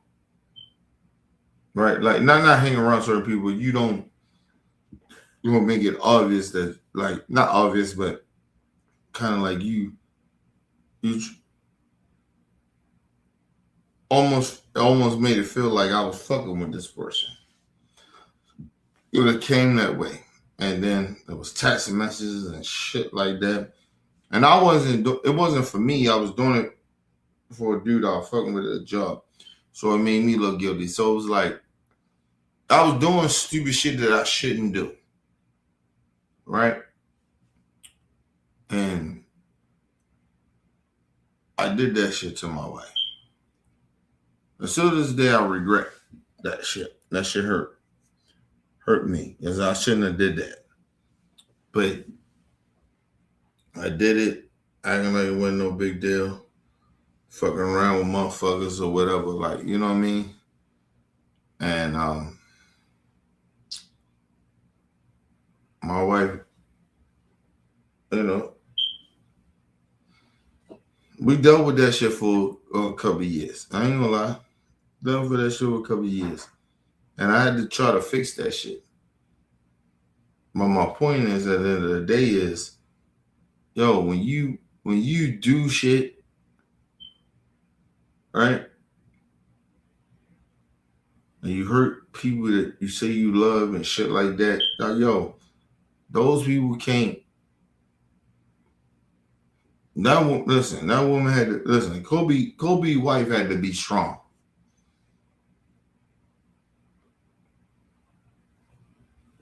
Not just because she knew he fucked that chick. It was nigga that she had to be strong that he didn't rape her. Right? You had to be real strong about that. Everybody was like, Kobe gave her $8 million ring or $2 million ring. Like, nigga, do you understand that? Yo, nigga, if you love, because I know I love my wife, nigga, I spend that money to keep her. Like, you know what I mean? Nobody knows you better than the motherfucker that you connected to. That's my thing to people. It's like people be like, oh, I would never do no shit like that. Fuck a bitch and fuck all that shit. Like, nigga, it ain't that. Who the fuck knows you? Kobe Bryant's wife knew that nigga. Yeah, he fucked up. It happens to the best of us. You feel me? It happens to the best of us. Yo, everybody sitting out here and acting like, oh, I would have did that. Like, nigga, get the fuck out of here. You don't know what the fuck you would do. If somebody that know you best and love you the way they love you, and you fuck up, nigga, you gonna try to keep that. You gonna go out your way to try to keep that. And you knew you fucked up. It wasn't like no shit. It was like nobody had to tell you fucked up. Kobe knew he fucked up. I knew I fucked up.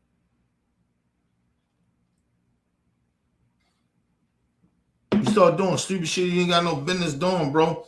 And you doing it, or whatever the situation may be, but you start doing it. And so, no, nigga, you gotta make sure that you handle that shit. Right? You can't pretend that how your woman is feeling, that it doesn't exist. And man, and you young, stupid, crazy.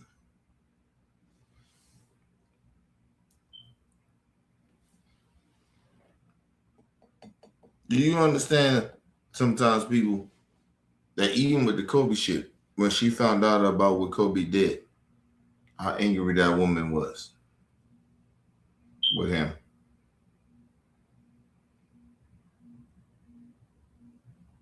So I similar did that, right? I remember how mad my wife was that I crossed the lines. Shit that I ain't like, nigga, what the fuck? You just disrespected me. Like, seriously. Like, people don't really get that. And then the woman is supposed to sit there. Listen, ain't no woman supposed to sit there. Listen, if it happened to a man, if a woman did that to a man, see, I look at that shit this way too. If a woman did that shit, or what I did, or what Kobe did to our women, to our wives, because I was married at the time too, and we did that.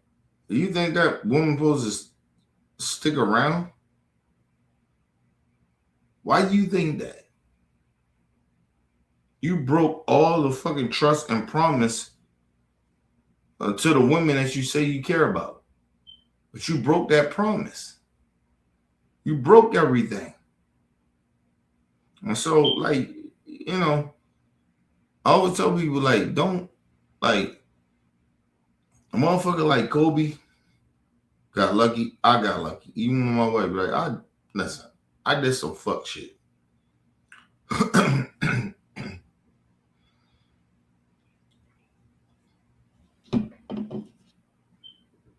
And I'm glad my wife kind of forgave me in a way. It didn't never go away, though. Never go away. Never, ever go away.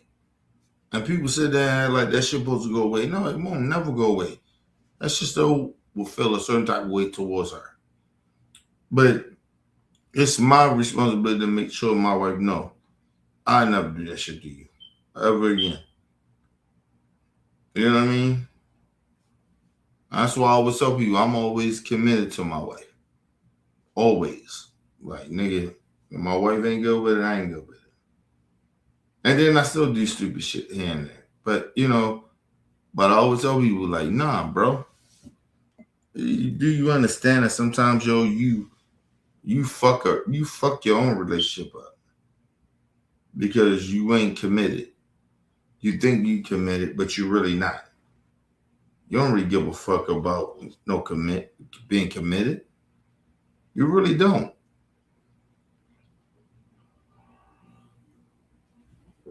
Like, y'all, I've been a street nigga a long time,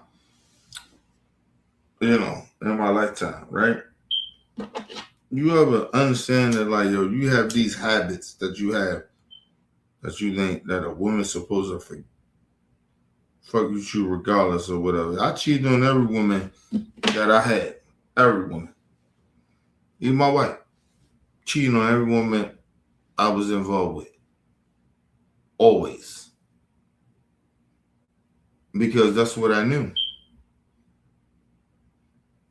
But when you find out that shit ain't, you don't supposed to do that, excuse me, that's a rude awakening, bro. A motherfucker sitting there like, oh no. Okay, you supposed to know that. No, I didn't. I ain't supposed to know that. Nigga, I cheated on every woman I ever been with. Everyone.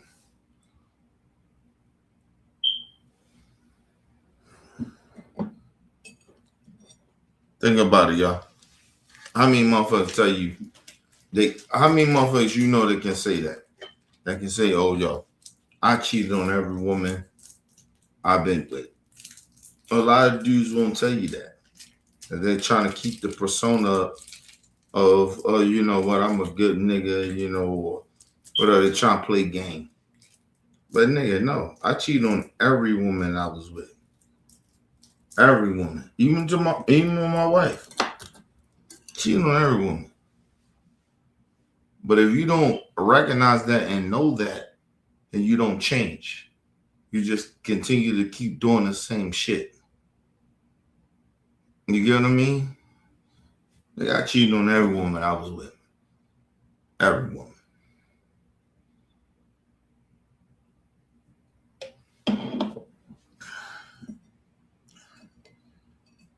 Listen, I had homegirls. Not homegirls, but I had to choose between the chick that I fucked with, God rest her soul, she dead now. I had to choose between her. I told you, my pain is mad different from a lot of you niggas be thinking. You know what I mean? Chick that I knew since I was a kid. Dead. Right? It was between her and my wife. Right? Man, I'm gonna tell you something. With her was, we had a lot of shit in common, but I couldn't stand her ass. Couldn't stand her because we was too much alike. We bumped heads alike, right? And people think somebody that's opposite of me, my wife was opposite. We bump heads, but a lot of times we let shit go. My wife let shit go. She know that she right about certain shit, but I always think I'm right about some shit. You know what I mean? That happens, right? So I got those two things. I got to make a decision between my wife and her. And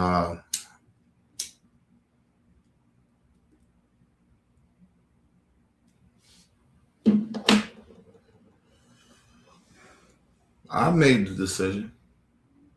Told my wife. Because I didn't want nobody like me.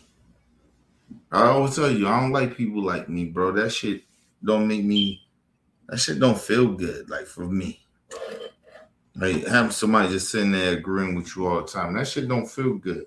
For me, it doesn't. For other people, it may feel, somebody that understand you like that. No, I like people that don't understand me fully sometimes. My wife don't understand me fully. And we have debates, and we not debates, but we talk about shit, or we have conversations. But I don't want no woman to understand me fully. I love my wife, but she don't genuinely at the end of the day understand me. Let me say,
all right, people, I'm back.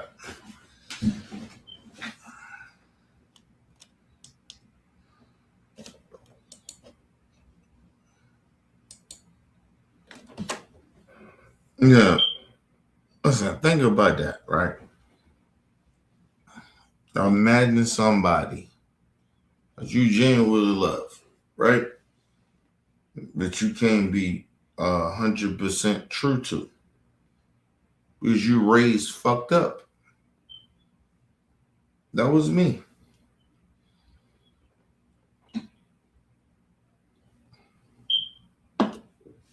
That was me. So I did a lot of fuck shit. That's why I said, like, even when I tell people, I say, Kobe and my dude, because I get it, bro. Like, yo, it ain't about his money and nothing like that, nigga. It's about, nigga, I told you, I like, when I was out in the streets and shit, nigga, I was like a fucking celebrity in the hood. Like, I did shit like a celebrity. Like, I was out there. Like I fucked a lot of chicks that niggas wouldn't think I could fuck. Right? I got upset. Listen, I ain't gonna lie to you. I was jealous to a certain extent, right? So I always be honest. I was jealous to a certain extent. Some niggas I was beating with, and they was fucking my chicks. And I was like, yo, what the fuck? Niggas I beef with, they could fuck my chicks. I said, how the fuck this nigga can fuck my chick? You know what I found out? Why these niggas, my enemies, could fuck my chick? Because I had to understand that, you know what? They ain't really my chicks.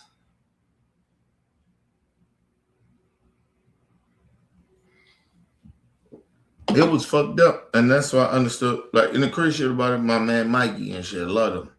To this day, that's my homie. Right? When I came to Baltimore, the chick that he used to fuck around with wound up being my first love. Right? Being my first love.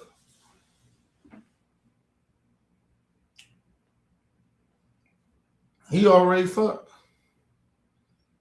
And then she was into me or loved me or whatever it was. Right? Imagine my homie feeling that way. Or she in love with me, she loved me and all of that shit. Imagine how he felt about that. Like, bitch, I've been with you for years and you ain't never feel that way about me. And I understand shit get different. Like, motherfuckers is different people. But imagine, I started thinking how my homie was probably thinking. Like, nigga, I was fucking his, not, I didn't say leftovers, but I was fucking the chick that he already been involved with. And she told me she loved me and all that other shit. And she ride with me, and she didn't want me to fuck with my homies. That was the crazy shit about it, too. Like, see, my shit be deep. I'll tell y'all the truth, but like, yo, the chick that I fuck with, that I was in love with, I was in love with her. That was my first love. But she didn't want me to fuck with my homies. That helped me be a part of the street shit. Like, I wouldn't even have been around her if my homies wouldn't even accepted me. And she, in her mind, but like I said, it's deeper than that too, because she been through some shit in her life, right? She fucked with that street shit, that drug dealer shit.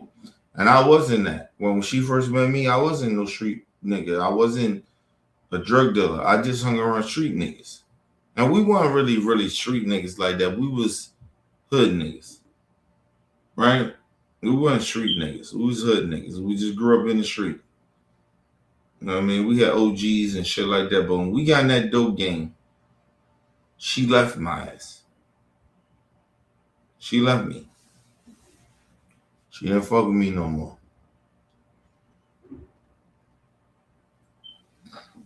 I'm gonna tell you something. And I always tell people this, the real shit. If I would have never gotten in the street game, I probably still would have been with her. So mind you, she, and some shit I knew about her was that she lost a nigga in the streets.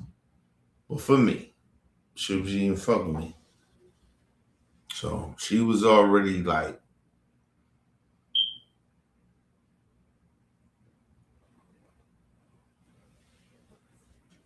when she found out I got in them streets, she's not fucking with me.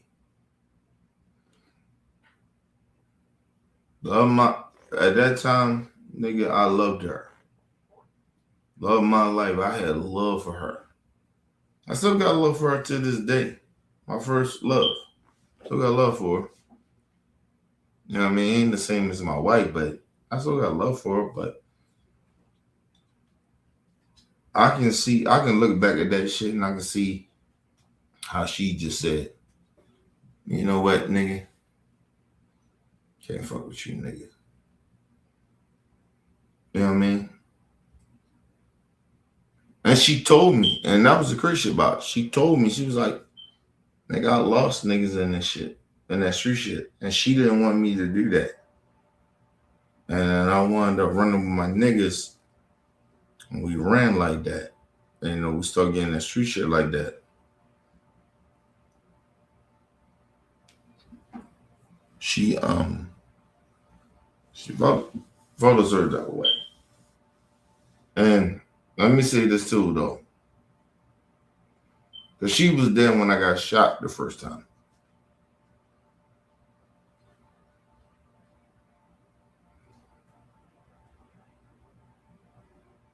Imagine how she felt, though.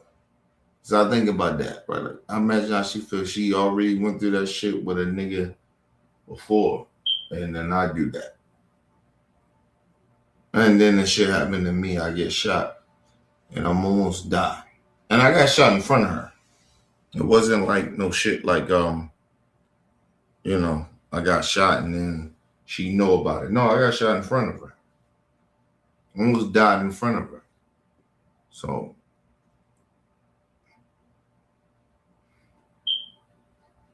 I always tell people this. As much as I loved her, as much as she probably loved me in a way, right? I hurt her. I'd never be mad at her for not fucking with me no more. Or stop fucking with me. I'd never be upset. Like she had a right to be mad. Like, you know what I mean? Like, yo, I knew what she been through and shit like that, and I still took that path of doing that gangster shit. And what she knew what was gonna happen. She used to try to keep me from my niggas though. She did try to do that. But I told you, and that was the thing about me too. Right? As much as I love her and shit like that, and she was right. But I was true to my niggas though. Always true to my niggas. That's why I always tell motherfuckers like, nigga, that's why my niggas, if I call my niggas this day in the month, it's like I need them. Nigga, they gonna ride. Cause I was true to my niggas. Ain't no shit like that. Now, if they called me on some shit, it'd be different because I understand shit different. But on some street shit, yeah, my niggas, they'll ride. They'll ride.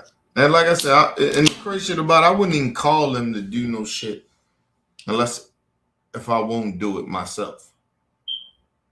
Right? Like I wouldn't call my homies and shit be like, yo, I need y'all to come do some shit for me. Like it's different. Like nigga, I would, if I can't do it myself, I'm not calling my niggas. And like I told y'all, I was once amongst my niggas.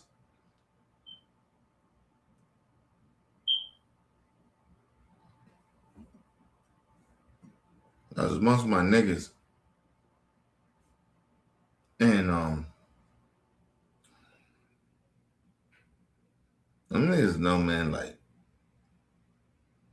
I didn't do a lot of shit around them. When I had to handle business and shit like that, when I had to do certain shit to motherfuckers and shit, I didn't do that around them. But when we was together, yeah, we did everything fucking together, nigga. All the violent shit, whatever. Like that's why me and my niggas tight. Like, I wouldn't like when I got in the dope game, shit changed. I didn't do shit around nobody. If I had a beef with a nigga, all right, nigga, I got you, nigga. It's me and you. And I'm gonna do it on my own. And I'm gonna try to hurt you on my own. I don't need my niggas for that.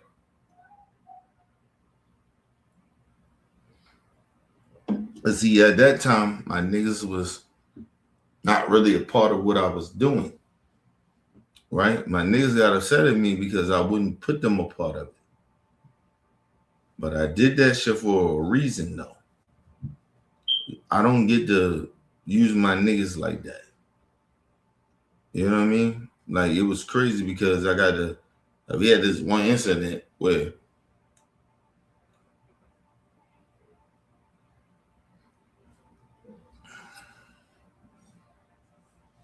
my cousin Ozzy would say, he was like,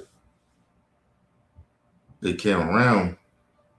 That's one of my niggas, little brother, all of them. And they came.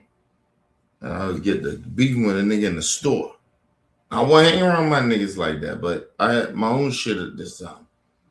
And nigga started talking real gangster and shit. And I was like, man, fuck that nigga. He said, what?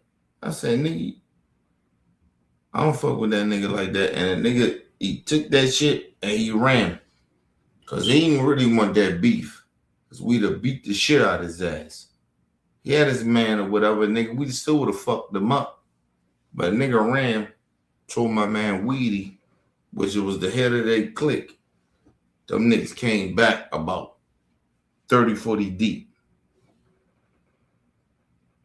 And nigga, and when they came back 30, 40 deep, I was like, oh shit. I said, oh shit. And the niggas came back. And then, like I said, I never taken nothing away from my cousin. Even I know he was a pussy ass nigga too. But he still had Paul. And the niggas came back the way they came back. We clashed. It wasn't like we was scared we gonna punk out or no shit like that, nigga. It was like, nigga, what? Nigga, what? My cousin Alex, he knew the nigga, the head of the nigga. I knew the nigga too, but his mans and them, they was pissed. And so We got in a little shit, whatever. My cousin and them come. Because my cousin is my cousin, but the nigga, the head of the nigga at the clique was my cousin homeboy. They was tight. They knew each other from back in the day. And so he was like, he came in like, nah, nigga, that's that's family. Like we family. Like it broke down to that. But what really calmed that shit down was because of my man Alex. Because he was like, yo, he knew the nigga from school.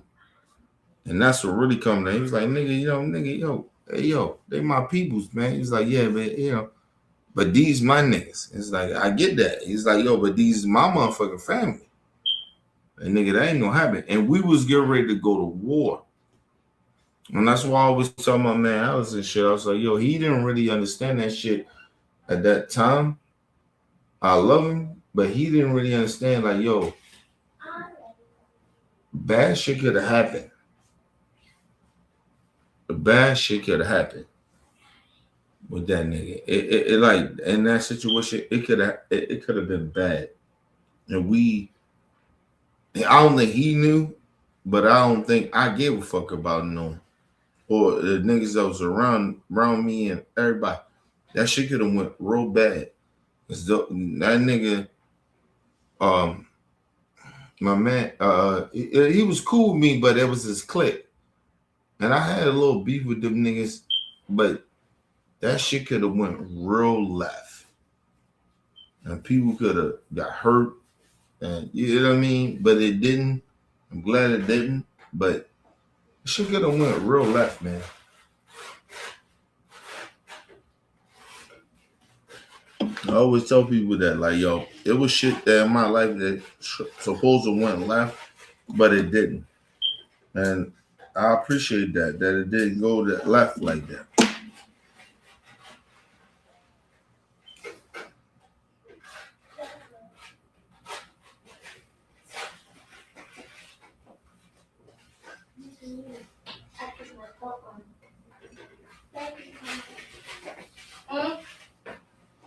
Yeah, but we listen. But my thing is,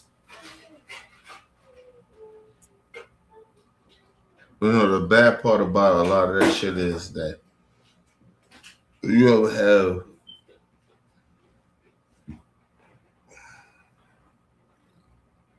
people that live that life, right? And they don't really understand it. They don't really understand that. Like people could have died. And then the crazy shit about it, that lifestyle, people did die. Like I watched a lot of my homies and little homies die. You know what I mean? And sometimes like you feel this this thing of like it's supposed to happen to you, but it didn't happen to me. You know what I mean? Like, yo, think about that. Like a lot of shit I'm talking about, it didn't happen to me. Well, it happened to me, but it didn't cross that line to where it's supposed to happen. And I'm blessed in that. Because I seen people die. My little homie and shit, he did, man. Because the nigga, he didn't understand. Yo, listen, I always tell people like this. People don't understand the streets. They don't understand the streets. They don't understand it.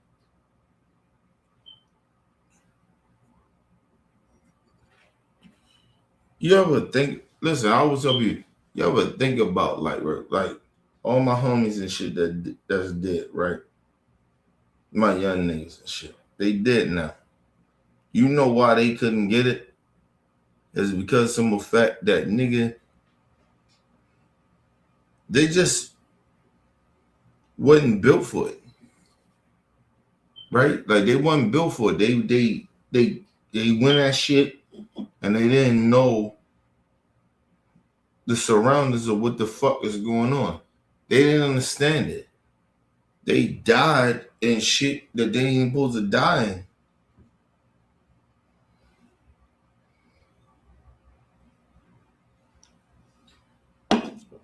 Remember what I told y'all? I said, yo, my little homie and shit, he died because of the fact this nigga thought he was tougher than what he was. Right? He didn't understand, nigga, your toughness don't have to go, like, you don't have to be that tough. Like, you don't have to move like that. But he didn't do that. He's just like, yo, no, fuck that. I ain't gonna let no nigga pump me. And that's how he was. Let that nigga to the core of my life. Still to this day. But he got killed because he thought I would never let a nigga punk me or think that he was tougher than me. And you got killed. That happened in real life. I lost niggas for that. I lost my little homie for that. That's why I always feel guilt of being here. It's like he's supposed to be here, bro, but he couldn't understand. Like, nigga, you ain't that tough, bro. You don't gotta be that tough. Ain't that you don't know that you don't gotta be that tough. He didn't understand that. That nigga always wanted to prove himself on how thorough he was. He rapping the block and all that shit. And nigga died. They killed him. He put a target on his back too. Like, you don't, like, he didn't get that. That's why he dead, bro. Honestly, and listen, and the crazy shit about it, I always tell y'all, that's why I feel bad. That's why I cry a lot when I talk about this shit.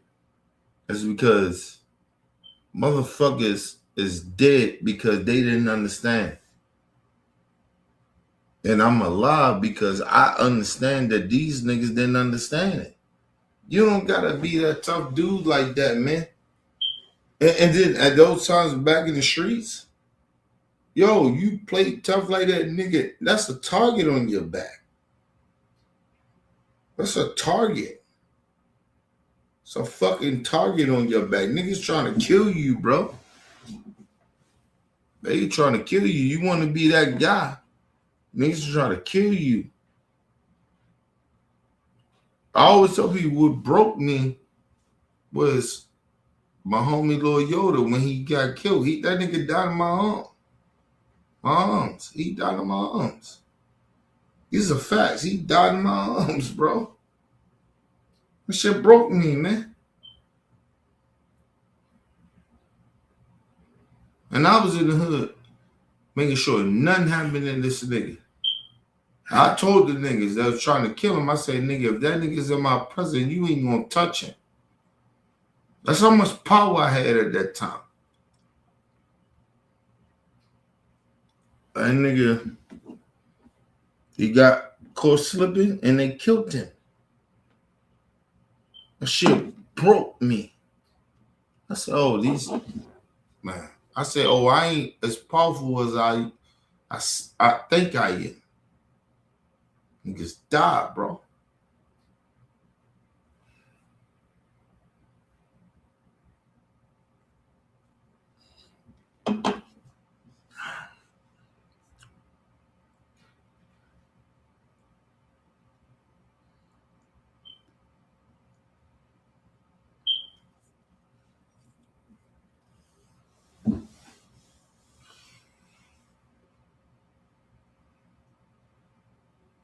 Imagine a motherfucker you protecting the night of it, right? The night of you protecting the motherfucker, he get killed and there ain't nothing you can do. Because they got him. He's dead now. Ain't shit you can do. Ain't shit I could do.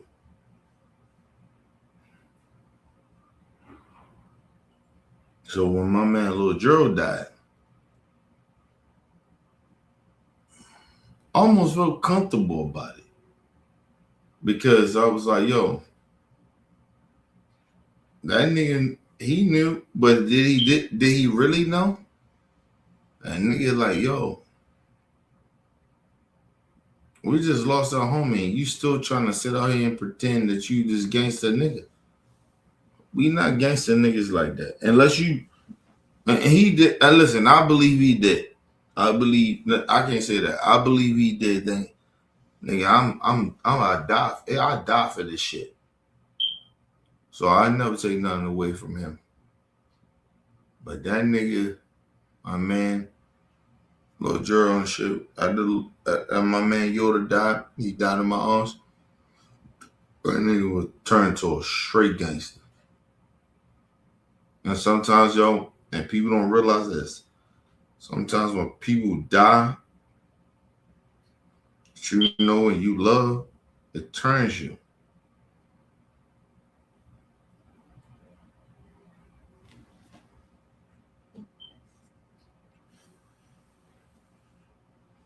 It turns you. And it turned that nigga.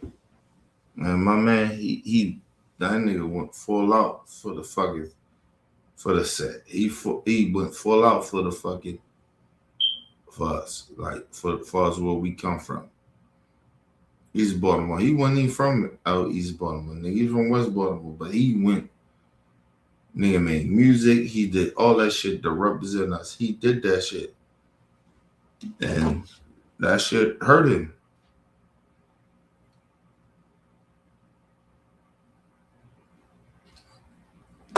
He didn't see the nigga. Listen, I ain't gonna say that. He seen my man get shot. Well, no, he didn't. I'm sorry, no, he didn't. But that nigga got shot on him. Cause niggas knew not to touch him. They knew that. If that happened, nigga, we'd have killed everybody in their fucking family. That was a fact. People like, oh, Ken, you wild and just saying shit. No, nigga.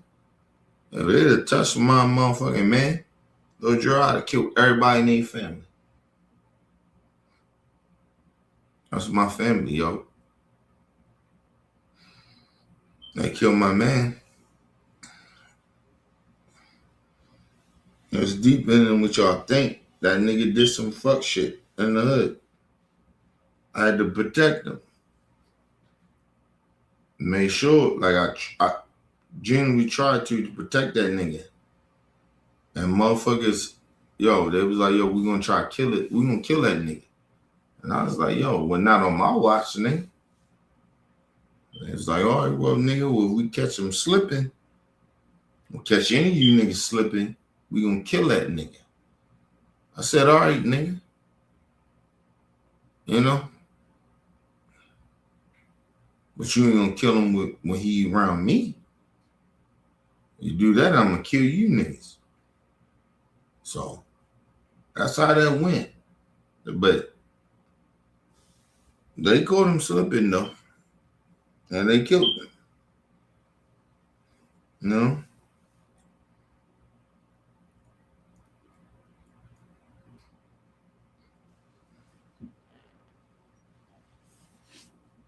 And let me tell you some real shit too. I ain't never wanna like that street shit that happened to him. I was hurting, I was broken, bro. I ain't never want to get in that street shit again. What happened to my man? That's why I got it again.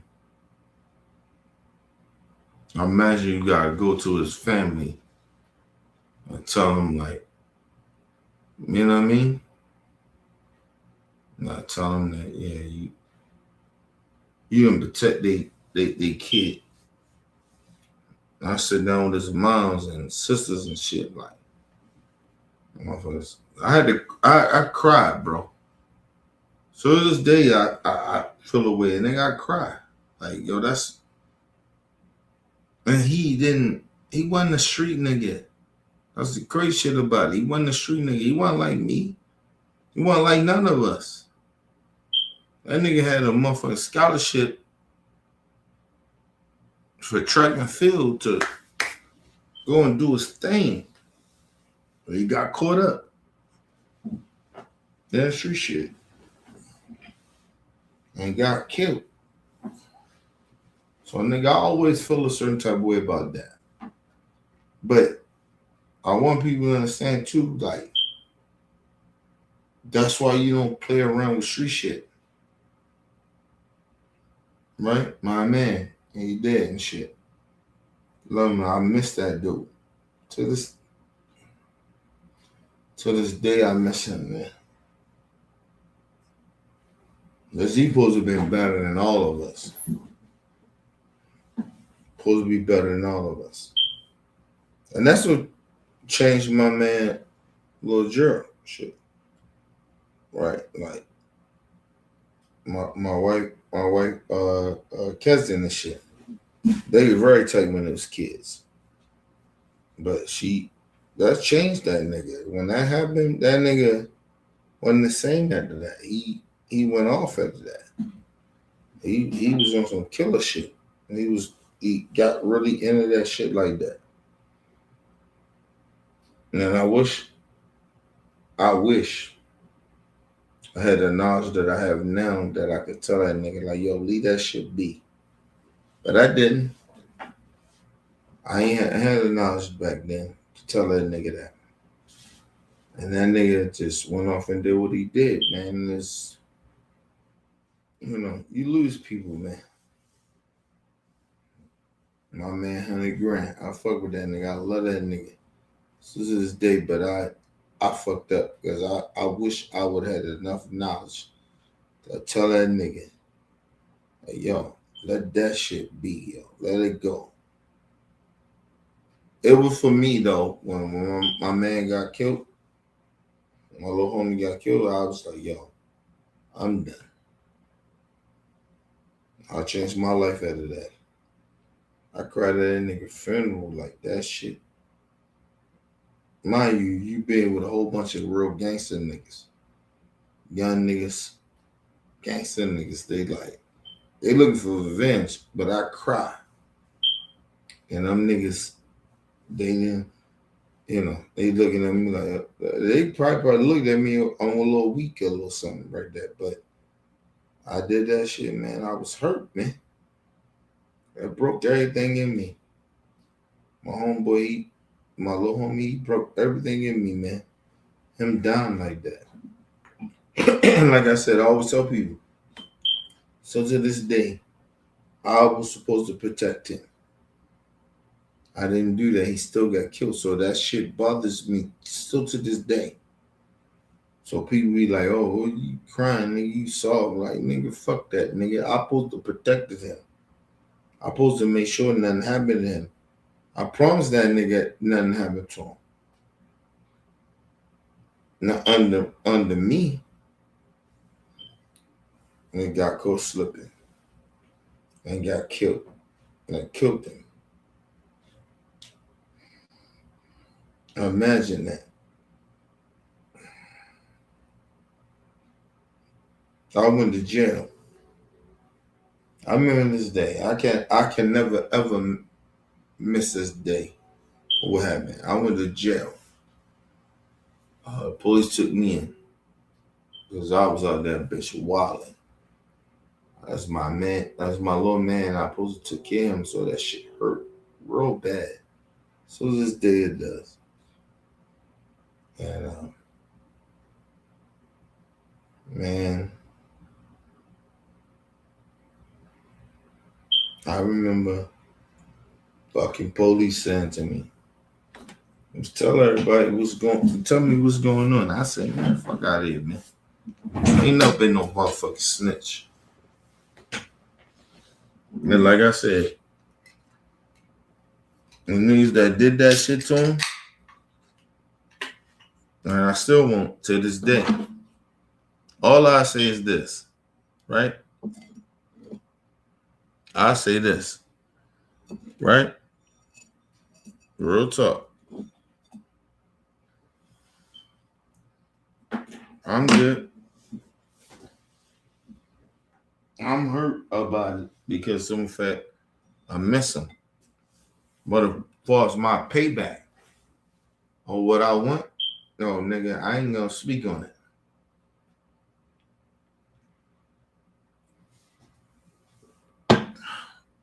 Like I told y'all, that's what. Listen, the only reason I feel sad and hurt is because some fact they're not here, and I'm by myself.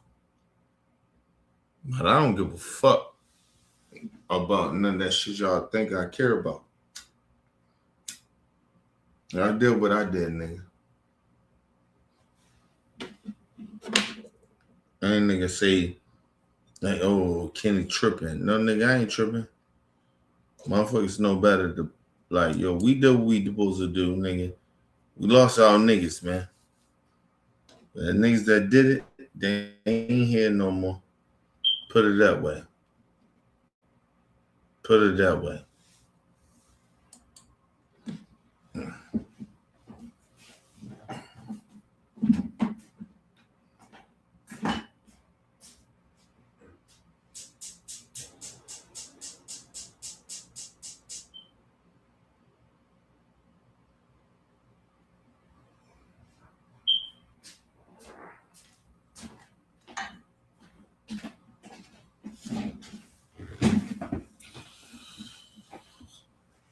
I'll be real about it. Ain't nobody can fuck with me, bro. You know what I mean? Motherfuckers want to talk gangster, but like, ain't no gangster shit. I lost niggas to this shit. But ain't no way that I sit there and pretend like everything good. I never do that. I miss my motherfucking niggas. Them niggas supposed to be here with me, but they not. But I understand that, but ain't nobody gonna pretend that like I'm supposed to get over it. Can't get over it, man. Hey, man, they not here no more. They dead. Yeah, nigga, they ain't supposed to be dead, bro.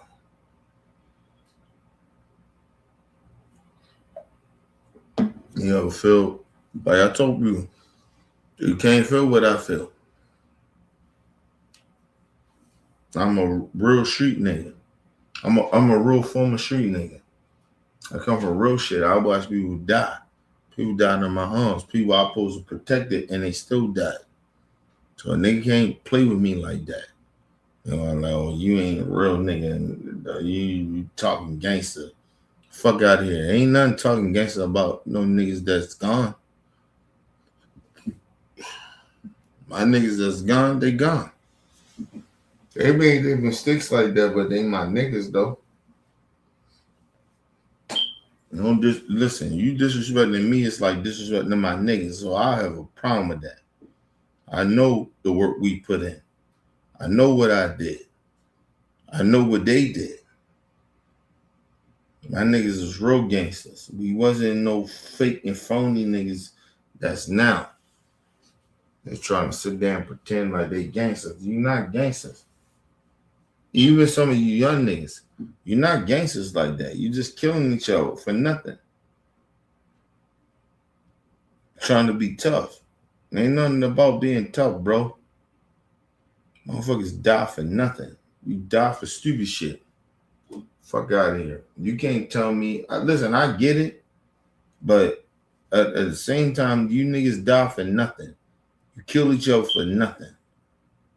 You beefing with niggas for nothing. I'm talking, oh, they killed my cousin and all that shit. Nigga, get the fuck out of here. I get it. I get it. Don't ever think I don't get it. I get it. But let me put you on game. All them cousins that's died, they dead, nigga. What the fuck it matter?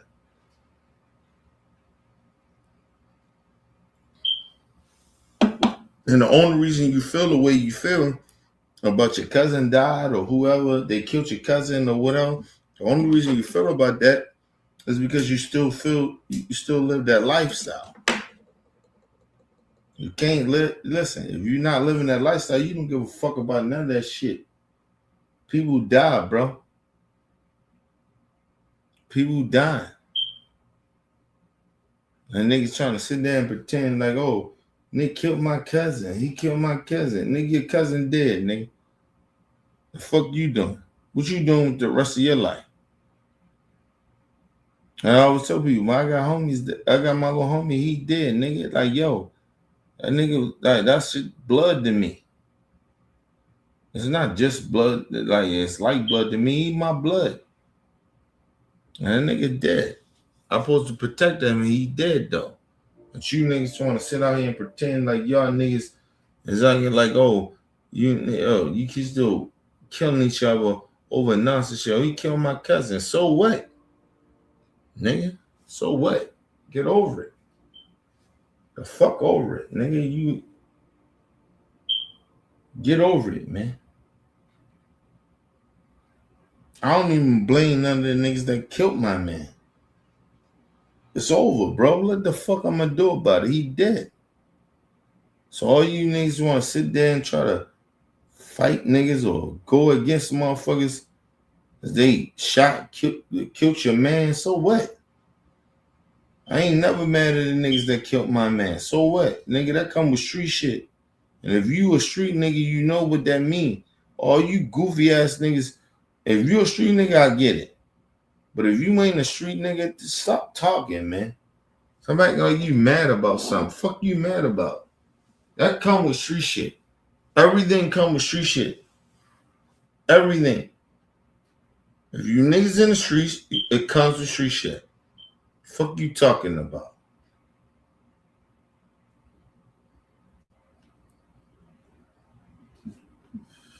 Nah, guilty I feel every day about I'm here and my niggas ain't here, or my young niggas ain't here. I can't do nothing with them, and you niggas still mad. Oh, cause my man got killed by that nigga. So what, nigga? That come with the game. It come with the game. It's like, my nigga, I still live. You know why I still live my life? It's because I tell myself, but I tell motherfuckers like, yo, nigga, that come with the streets. My niggas is dead because it come with the streets. It comes with the fucking streets. You niggas trying to sit there and pretend that this shit don't come with the streets. Your niggas is dead because it come with the streets. Fuck you talking about? Stop pretending. Streets are streets, nigga.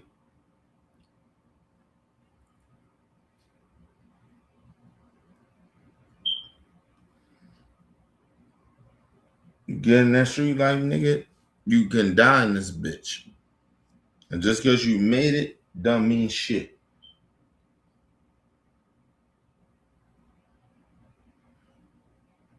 I love my niggas. That shit still feel bad. I cry and shit like that. Nigga, I do that. But nigga, my niggas, they know that I'm with them though. Even the dead motherfuckers, they know how I am. But you motherfuckers, get over it. Get over it, man. Stop pushing this shit for the new generation of these motherfuckers supposed to be okay that they niggas died. Or fight or kill niggas over that. Nigga, no. We don't supposed to do that no more. We don't supposed to keep doing this. Niggas is dying. Not beefing with no nigga, man. Nigga tell me, oh, you know what, Kenny, you know what? You're just an old nigga. You don't understand. Nigga, no, I understand very well. You niggas are sitting out here beefing with each other over some fucking blocks that you don't own. That's a fact. You don't own no blocks, and then you talking about, oh, I grew up in it. You grew up in it, but that don't mean that it's right. Listen, it doesn't mean that it's right. But you want to keep going along with that bullshit. And motherfuckers continue to keep dying. Our people keep dying over and over again. But you don't care about that. Oh, no, and they killed my cousins. Well, fuck out of here, bro. Why you think you killing your cousin? Why? Nigga, I'm over that shit, man. And my people, listen, I've been doing this shit a long time, bro. I've been a street nigga like that for a long time. These niggas, you niggas keep talking about, oh, they killed my cousin. They did that. Nigga, why is they killing your cousin? Or why the other nigga that look like you killing your cousin? Why is that? Can you tell me why? No, you can't. Because you're a bunch of ignorant niggas. You can't do it. Fuck out of here. You can't tell me. Give me a second, y'all.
That's what I'm saying. Think about it, y'all. Motherfuckers keep talking about they you know, all you niggas that want to be gangster niggas in the street and shit. You niggas ain't gangsters, man. You're not. You dying for nothing. I'm here, people. I want to put this shit real out here to the young niggas. Right? Let me be real. Right? You young niggas, y'all really think y'all gangsters?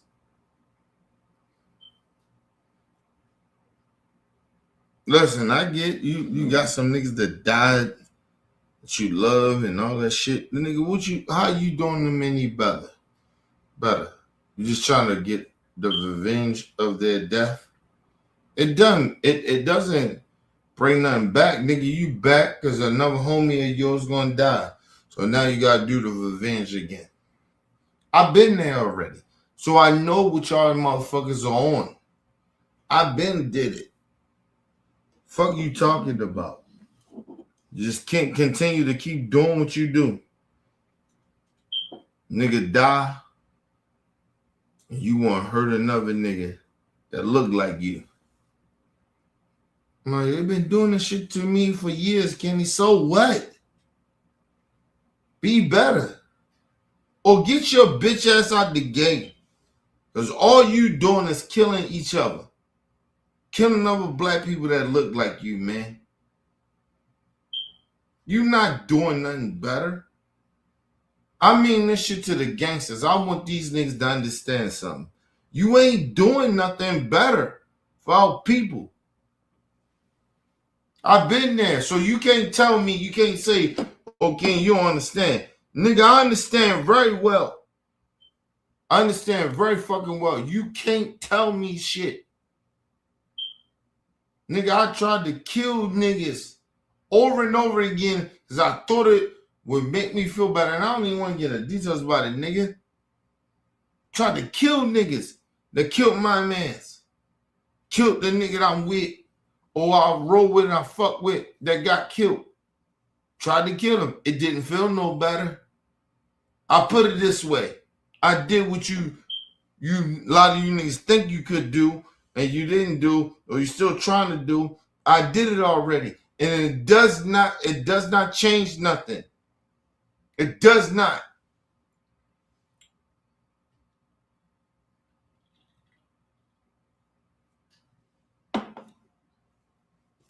It does not change nothing. You know what happens? Your man's still dead, though. You killed the nigga. You did whatever you did. It doesn't change nothing. I've been there. I know what it is. I put that on my life. And nothing changed, bro. People sit there and want to pretend like everything, oh, it's all good. No, it ain't all good. But you niggas got to stop acting like you keep trying to kill niggas, kill each other for what? You killing each other for what? Ain't nothing gonna change, bro. You still gonna be mad. You still gonna be upset. And you know why you feel that way? Because we've been programmed to do that. We've been in this community. We've been trying to kill and shoot each other. We hate each other for a reason. And mind you, the racist white people, they sit there and laugh at us. That's why this shit is happening to us right now. Because you motherfuckers don't understand that, yo, we need to stand on business. But you won't do that. You care about how the white racist motherfuckers feel. The fuck out of here, man. I'm listening to y'all, man.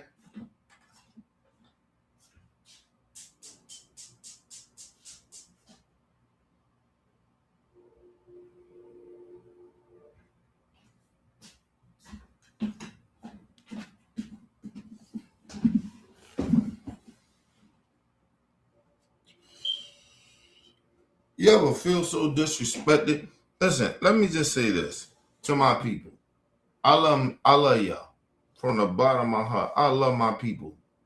I feel so disrespected from our people because you just don't get it that these motherfuckers are sitting here wanting us to kill each other. And you don't get it. You like, oh, no, but a nigga in the hood did some shit. Man, get the fuck out of here, man. Get the fuck out of here. And a nigga in the hood can do nothing to me no more. And the reason they can't do that, because, nigga, I know better. You don't know no better. So when you sit there and be like, oh, the nigga think he better than us and all that shit, nigga, yes, I am better. And you know why I am better? Because I know better. You don't know no better. You still try to kill a nigga in the hood that killed your cousin. Nigga, you was killing other people's cousins and family members. What the fuck you want? You want to die for this dumb shit that these white supremacists are okay with us killing each other? Oh, it's the street shit. We just street shit. No, ain't no street shit. It's not. I am that nigga. I come from the streets, nigga. I lost people to this shit. And I'm telling you, I don't give a fuck about none of that shit y'all care about.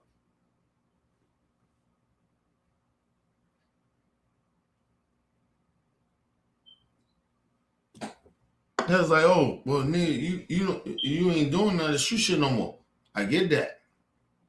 The problem is when you know better. Do you niggas know better not to be continue to do the street shit? You know better.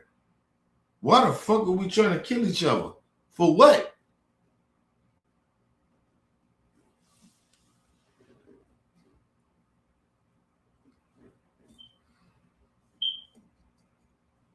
You better know some shit about me, man.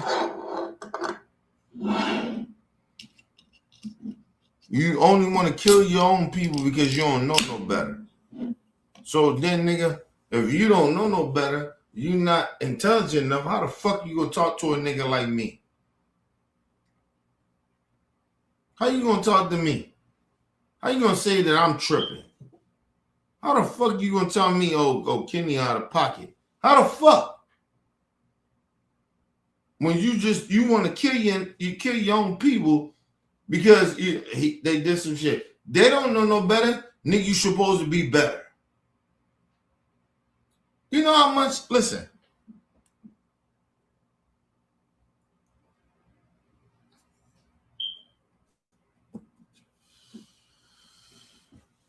Ain't about just being a street nigga. Do you understand that we killing each other over nonsense? Do you know that? And the white supremacists, even to this day, that's why they disrespect us. That's why the minority group, right? The minorities talking about we ain't got no culture because we still killing each other. Over what? Nigga, we own shit in the hood. Nothing. And listen, I'm gonna tell you something. Until the black people understand you own shit in the hood. until we say, you know what, we gotta start owning some shit. Until niggas start doing that, then what the fuck are y'all talking about? Even if you street niggas, what are you talking about? You own shit. You represent the hood, you got your gang, all the gang banging niggas. You niggas don't own shit. And you scared of the police.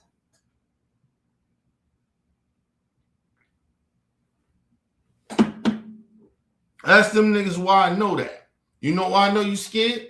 Because what I'm saying to you, you want to do something to me that you scared of the police that beat out people in the streets. You'll want to fuck me up before you want to fuck them motherfuckers up.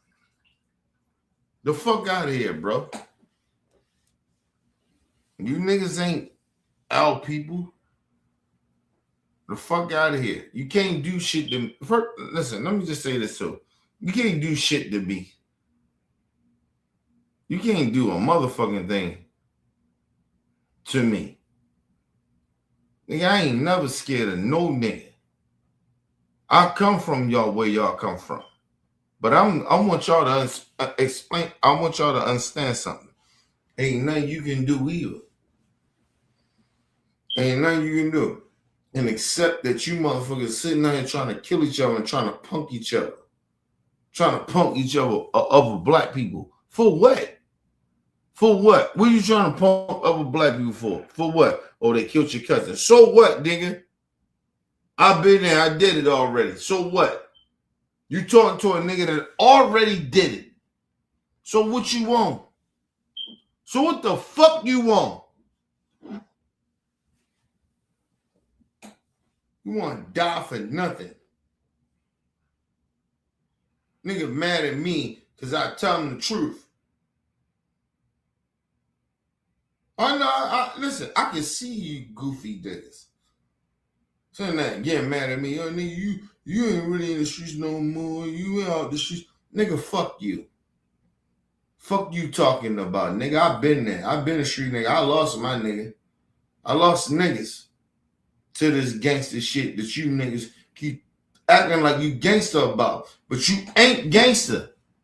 You not gangster. Because when them police come around, you don't do nothing. Just like I didn't do nothing. So that's how I know that you niggas ain't ready like that.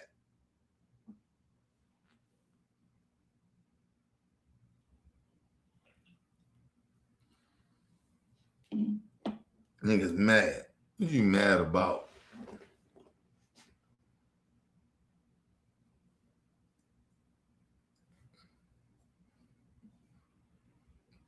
Listen, I'm a real street nigga.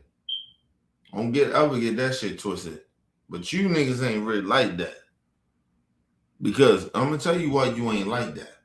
It's because some fact, nigga, y'all got all the technology in the world and y'all niggas still don't get it. And just be like, oh, them niggas just grew up in it. I get it. I get people grew up in this shit. I get it. Because I grew up in gangster shit. I get it. But nigga, don't ever get that shit twisted. Unless you get a pass for being on some bullshit. Fuck out of here. You niggas are not street niggas. You niggas kill each other over dumb shit. That's what you do. Now, like I said, you got all the opportunity, all the smarts in the world, all the technology in the world, and you still do stupid shit. And then you want to sit there and act like, oh, you're old nigga trying to hate. Nigga, the fuck I gotta hate on you for? For what? I'm gonna put it this way to the young niggas. What the fuck I gotta hate on you for when I'm doing better than you? Why I gotta hate on you?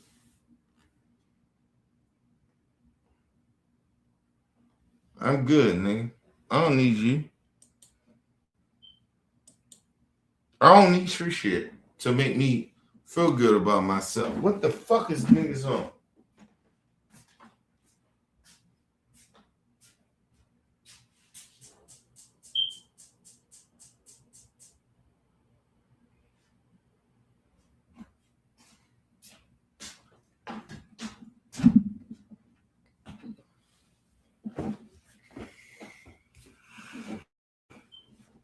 Think about that shit. I always tell people that. Think about that. What the fuck I need a motherfucking nigga or any you street niggas. I need you niggas for credibility. Or for what? First of all, number one, nigga, you ain't grow up in my earth, so you don't even know what I did in them streets. And I don't talk about a lot of shit that I did, but you do. Tell everybody in the streets of what you did. Nigga ain't niggas in the streets. The niggas that know me, nigga, they know what I did. And then even the niggas that know what I did, they don't know me of doing some of the shit I did. My homies. Love them niggas to the grave. Them niggas don't know shit about what I did. I did a lot of shit on my own without them. That's why a lot of my homies, to this day, they love me, nigga, but they don't really like me like that. Because I ain't do shit around them.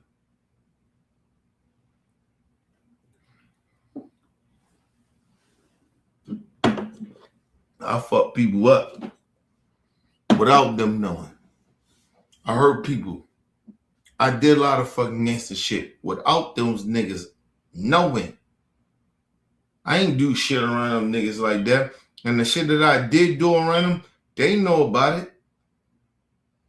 And ask them niggas, am I pussy then? Am I pussy? Them niggas know better. It's like my man and shit. I was like, yo, I tell that nigga, you was more gangster than I was. I told him that.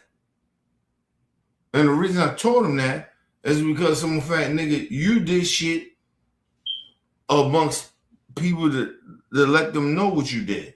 I didn't do that. That nigga don't know nothing I did. My homie, I love that nigga to this day. That nigga don't know nothing about me, man. Not in the streets. No. When I started selling dope, nigga, I was a different nigga. I love my nigga, but he couldn't fuck with me. Nigga, I was a gangster. All that shit that nigga be talking about with the family and all that shit, I get that. We do that, I get that. I know who we was. But nigga, when I went solo and did what I did, that's why the nigga be a little, my homie, he be a little mad, like, feel a certain type of way. Because I ain't do shit around him. So he don't know shit that what I did. He know nothing. He don't know shit that what I did.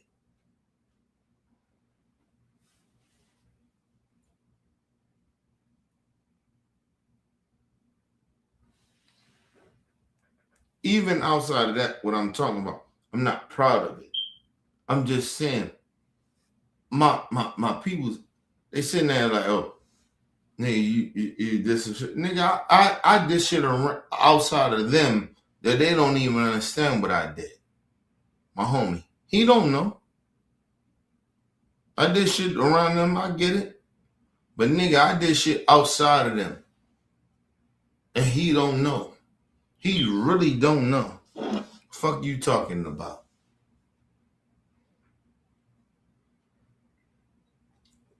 That's why I be saying to you young niggas, you niggas don't really get it. You niggas talk that shit, or are you really about it? Do you understand? You got beef with a nigga like that. Nigga, that shit, nigga, you gotta kill that nigga. Nigga can't kill my man. Not back in the day. You kill my man, nigga, I kill your whole motherfucking family. I did shit to hurt your whole family. Niggas playing. Niggas acting like I'm tripping. No, nigga, yo, you do some shit to my family. Nigga, my little man, he did. Right? Niggas that killed him. Right? Me and my family, we don't talk about that shit. Even her family. We don't talk about it no more. Ain't nothing to talk about. It's nothing to talk about. It's nothing to talk about. Nothing. And I'm not proud of it, but I'm just saying, it's nothing to talk about. I handle it. What happened to my man and shit? Nigga ain't nothing to talk about, nigga. You niggas talk. You niggas play around with street shit. Oh, nigga, I'm a real street nigga. I'm a real former street nigga. We don't play that. Nigga, I will listen, I do what I do, nigga. Like I said, I don't give a fuck about what you niggas talk about. All you young niggas, you talk about it, you kill each other and shit like that. I did it already. So when I say, nigga, I'm not on that street shit. Cause I did it already. You niggas talk about it. I did it already. Ain't nothing to talk about. So when I say I'm not with that shit, I don't want nobody dying, none of that shit, nigga, I mean that. Cause I've been there. I put the work in. All that goofy ass shit that y'all niggas talking about, fuck that shit. Fuck you talking. What the fuck y'all talking about? You want to get gangster about what? Or nigga killed your family. So what? So what? Nigga? So what? I'll tell you this. Motherfuckers didn't even know what I did. Nigga killed my man. Nigga, hey. That nigga dead. I'll tell you that. Put it that way. Nigga killed my man. He dead now. How about that?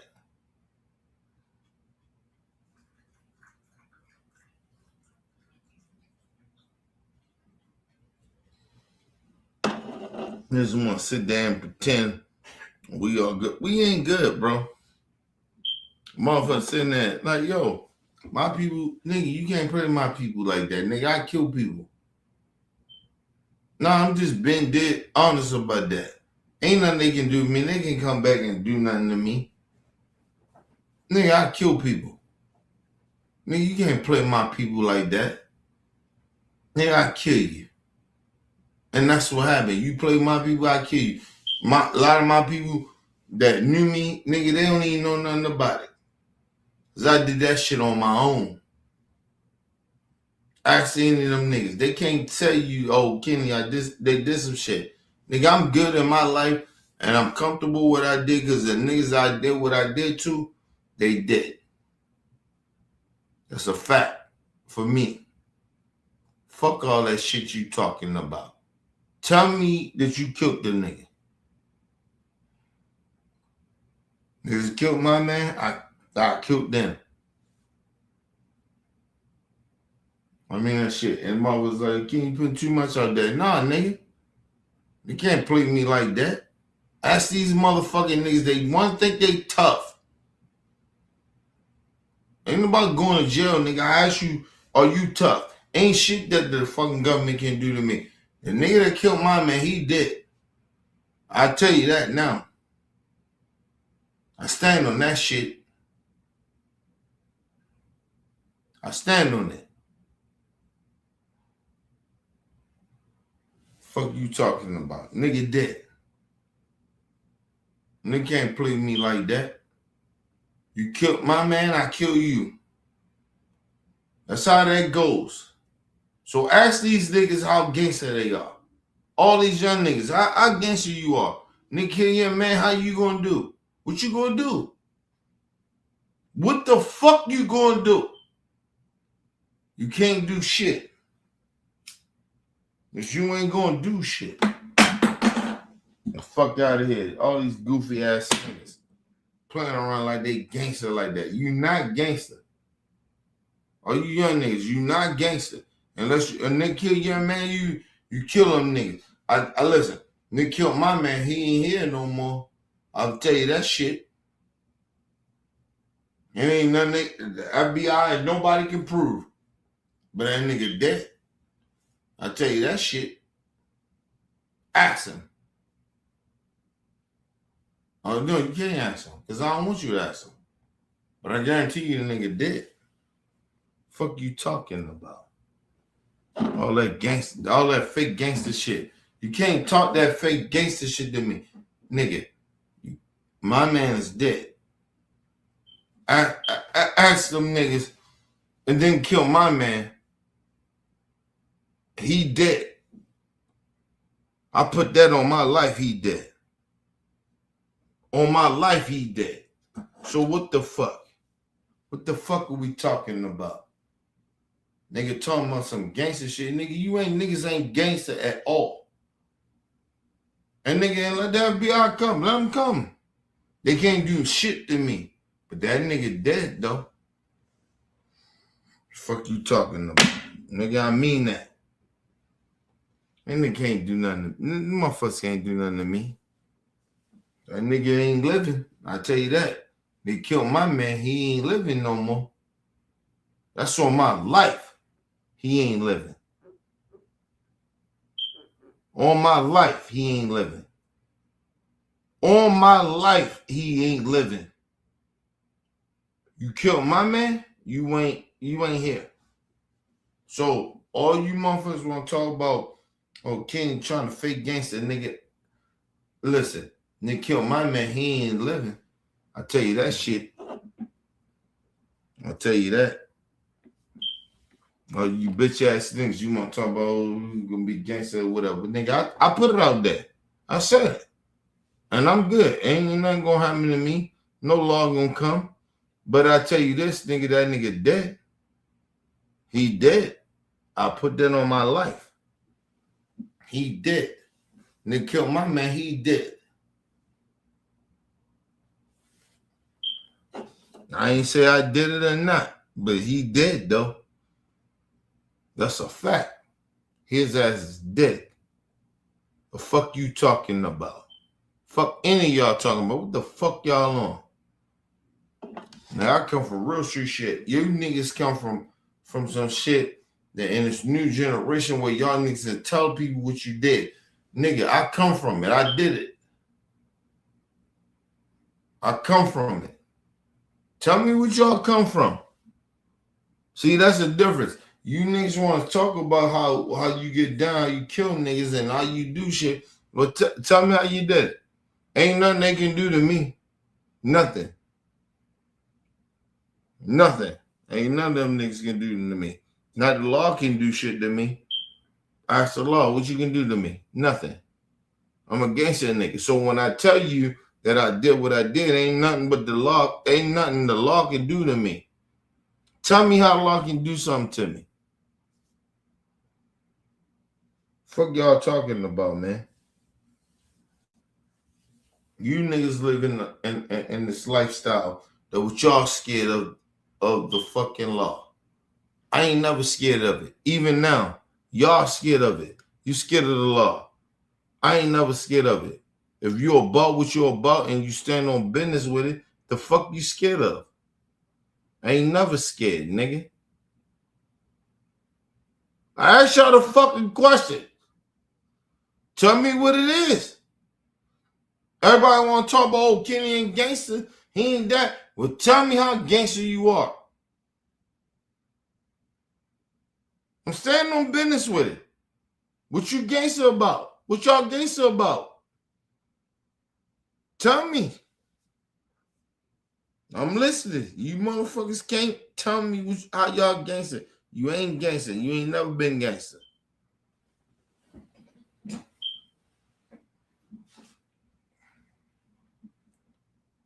I say that shit to Bro Bell and anybody.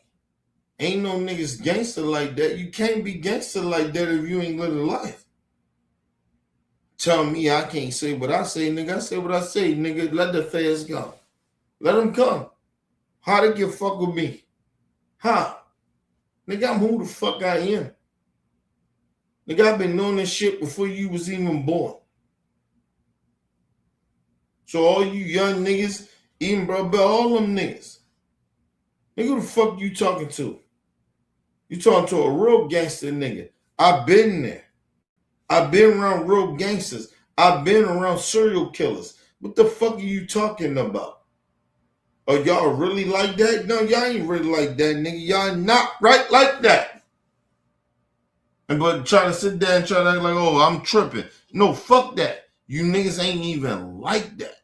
You're not even like that. How gangster you are? Can you get gangster with me and tell me what you did? Or you want to tell me, oh, Kenny, I'm not a gangster. Well, stop talking gangster shit. Because I come from gangster shit. I ain't saying I'm gangster, but I come from gangster shit, nigga. I can speak on some shit. I can speak on it. Ask these niggas who I am. Ask my niggas who I am. My niggas know better than to talk disrespectful to me in a certain type of way. And I know niggas that's more gangster than them. I'm not, put it this way, I'm not as gangster as them. But they know better about me, nigga. Listen, you playing around with the wrong dude. I don't play that way. But I got a problem with you goofy ass niggas that ain't street motherfuckers that want to talk about, oh, you shouldn't talk about gangster shit. And I say this shit to my man, Brother Bell, respectfully. Nigga, you can't talk to me about and telling me that I can't talk about gangster shit.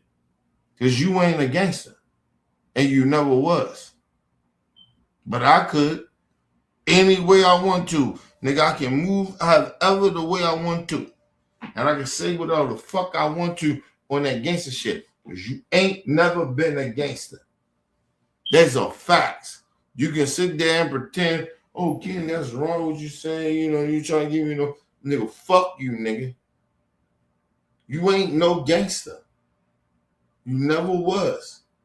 So don't try to sit there and try to say, oh, I can't speak a certain type of way. You can't tell me that because you never was a gangster.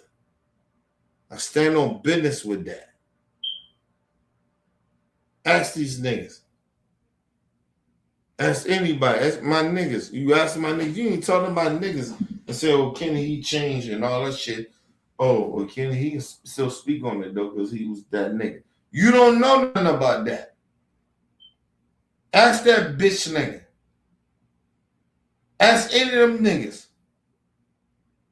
Bro, Bell, you can't do it. So for you to come out and say, oh, Kenny can't talk like that, nigga, fuck you. Who the fuck you? You ain't a gangster. You ain't never been no gangster. You ain't never. First of all, I always put it this way. You ain't never fulfill people like that. You ain't on the level of me. Who the fuck are you to tell me I can't speak on what I want to speak about? You can't do it, nigga. The fuck you talking about? Like I said, I smack the shit out of a nigga playing with me, man. Ask Bro Bell. He sit there. Listen, Bro Bell, you know what? I'm coming at you, nigga, for a reason. Because you're a clown. You disrespected me and try to pretend that, nigga, I don't come from this. I shouldn't speak on it because I don't come from it. But you don't come from it. You ain't never been a gangster. You admit that you ain't never been a gangster. But you want to tell a nigga like me that come from this shit, and I'm a gangster. I come from being a gangster. I ain't saying I'm not now, but I'm just saying I come from it. And then your bitch ass, you want to pretend that, oh, I can't speak on what I speak on. And then you try to say, oh, well, you know, Ken, I hope you still ain't mad at me for what I'm saying. Yeah, nigga, I'm still mad. How about that, bro, Bell? Still mad. Because you're a suck ass nigga. Because you don't disrespect the nigga that you can't fuck with. You can't fuck with me. In no way. Not on no gangster shit. Not on some moral shit. You can't.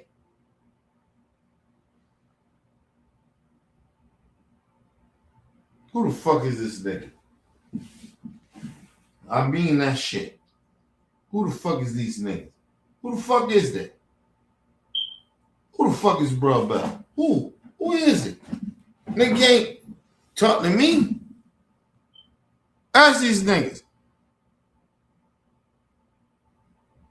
No disrespect to my brothers and sisters that I do fuck with, but who can fuck with me? Who can fuck with me? Who got more shit that I did than they did? They can't do it. these niggas. Who are they? They're nobodies. They're nobodies. Let's be real. Even when they come to the Shay shit, she's a nobody.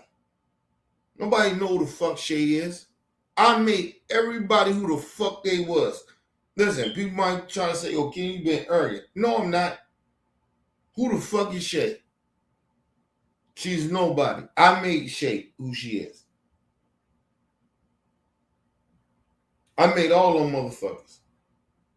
They ain't nobody. Ask Shay who she is. Ask them. Motherfuckers can't tell you who they are. A bunch of fucking goofy motherfuckers sitting out there pretending that they like that.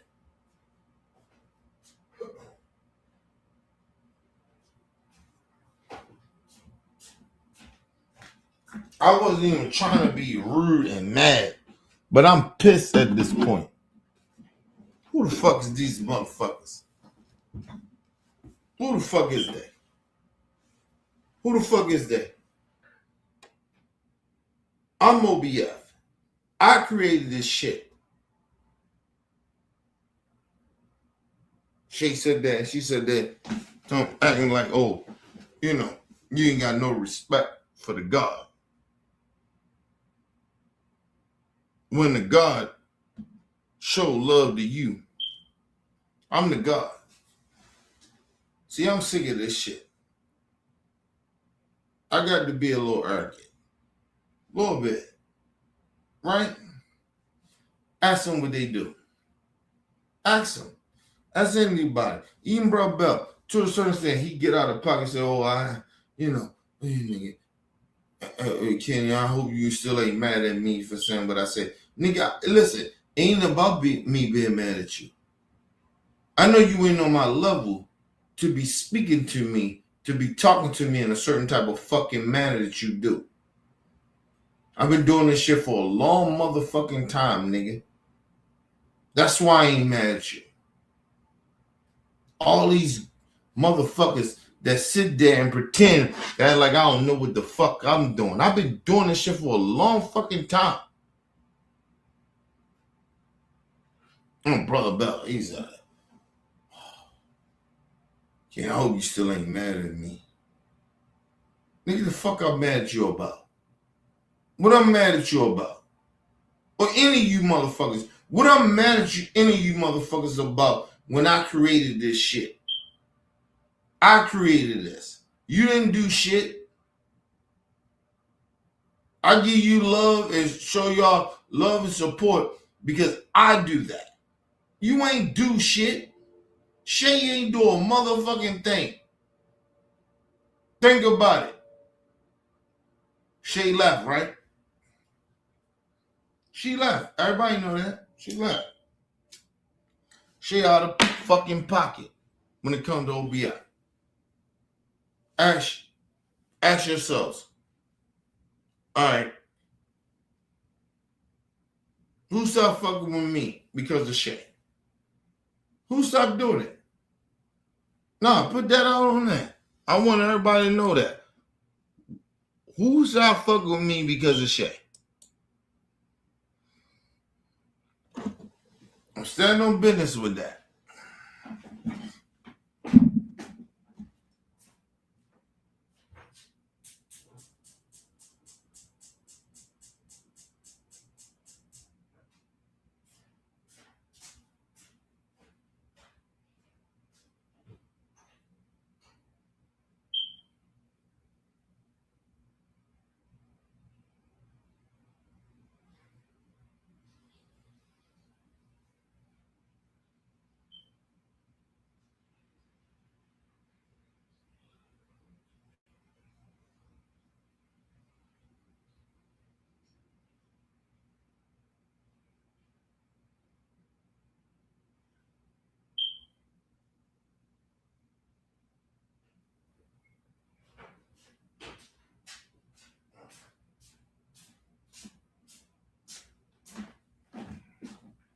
All right, I'm gonna leave it as this.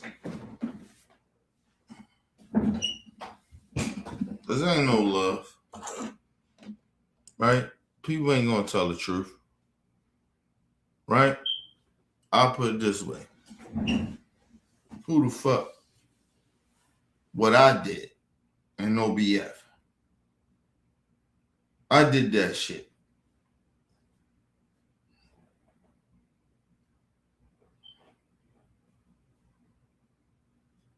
I'm not trying to shit on other niggas' platforms and shit like that. Never do that. Right? But niggas, what niggas do? I made motherfuckers popular. I brung people to OBF. Nobody brung that shit to me. I did that. That's a fact. So all the motherfucking niggas that don't fuck with OBF, don't fuck with me, fuck Shay. Even to the point of fucking fuck everybody, man. What the fuck did y'all do? At the end of the day, what did y'all do? I accepted y'all here. That's what happened. Nigga, I've been who I am. And still to this day, I ain't never changed, nigga. I ain't never changed. Fuck everybody, man. Nigga, I'm who the fuck I am, nigga. It's not even no arrogant shit. It's, nigga, who the fuck is these motherfuckers trying to pretend and act like I didn't do what I did? I did what the fuck I did. You motherfuckers wasn't that.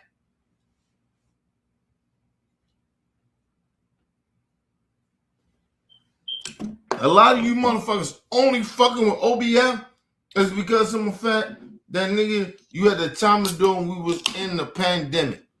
That's it. And that's why Shay even fucked with us. A lot of y'all did. And look what happened. Soon the pandemic go away. Look how they acted. They act like, oh, Kenny ain't do this and Kenny ain't do that. Get the fuck out of here, bro.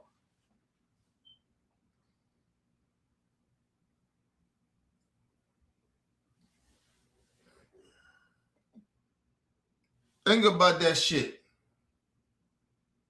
All of a sudden, they don't know Kenny. All of a sudden, no, Kenny is this and Kenny is that. Man, fuck you.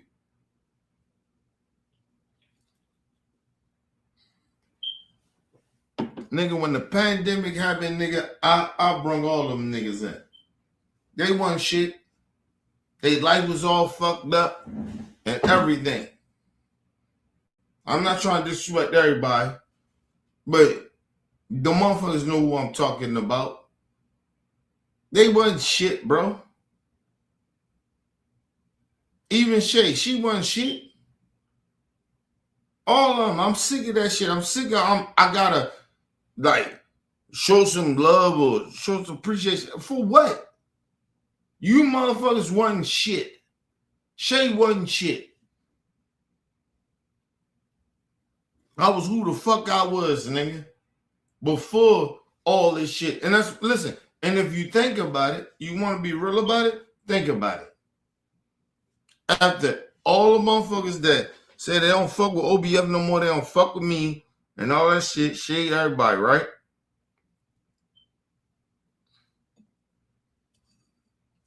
Why motherfuckers still fuck with me then? Why everybody fuck with me? Why is that? Because they wasn't shit then. I made them motherfuckers. I made sure you listen, do you understand that a lot of these motherfuckers wasn't shit? The only reason they was something is because of the pandemic and Kenny made them. I made them a part of something I do. Nothing other than they created. I created this shit. Now all of a sudden, Shay, motherfuckers are like, oh, this is about Shay and even bro Beltos. Nigga, fuck you. What you talking about? Nigga, I made you niggas. You niggas didn't do nothing. You didn't create shit.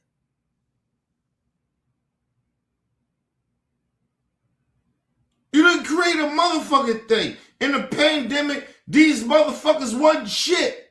Mind you, let me get y'all to understand something. In the pandemic, nigga, I still was working. I still was good. I still had money coming in. I didn't need no motherfucking government shit. They did, though. A lot of them did. And motherfuckers sit there acting like I owe them something. What the fuck you talking about? I don't owe you shit. Nigga, I'm who I am. Nigga, I've been who I am. Some motherfuckers like, oh, you can't disrespect Shay. Fuck Shay. Shay wasn't shit.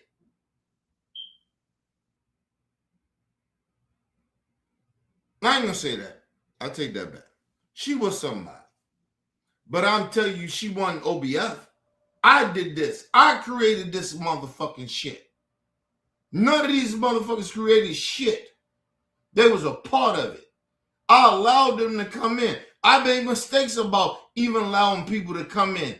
That's on me. I take the responsibility for that. But for motherfuckers to sit out there and act like, oh, these motherfuckers, somebody I gotta keep kissing ass to Shay. For what?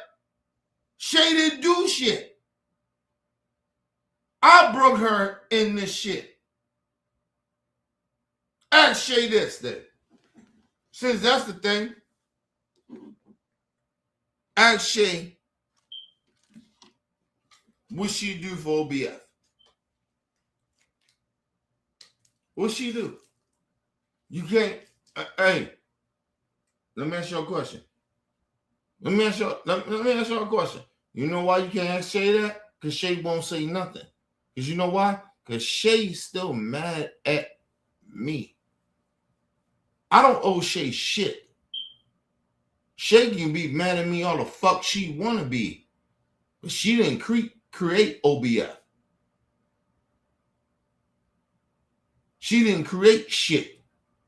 That's why when people sit there and be like, oh, Kenny got to show love and respect to Shay. For what? For what? What did Shay do? I keep asking everybody, what did she do for OBF? I brung her here. I brung all them motherfuckers here. Anybody in OBF, I brung them all here. I brung them all here. They have no fucking say. Right? I'm good as they really. Now I'm asking the real question to everybody. Shay, all of them. Who the fuck knows Shay and all of them without me doing what I did? Nobody giving my props. Nobody show the respect to me. But everybody want to show props to all these motherfuckers that did not bring nothing to the table. They didn't. And the reason I say that, because they left. I'm still here. Why they ain't here? And they can lie and pretend that say, oh, it was Kenny. No, bitch, y'all, a lot of y'all left because of Weezy. You didn't leave because of me. Even when it comes to Shay. She didn't leave because of me. She left because of Weezy. She got tired of Weezy. It wasn't because of me. The fuck out of here. I told y'all, I'm a gangster. I'm a former gangster nigga. I come from gangster shit. These motherfuckers sitting there pretending that we supposed to be believing they bullshit. The fuck out of here. Shay ain't shit. Shay left because of Weezy. She left because of Weezy. Weezy ain't here because of simple fact, because of Shay. Because he wanted to fuck Shay. And Shay ain't never gave him no pussy. But he was interested in Shay. And Shay left. Listen, not just because of Weezy. She left because her husband came back and told her, you can't fuck with them niggas no more. I'm back here. So you can't fuck with them niggas no more. You can't fuck with OBF no more. I'm here. That's what happened.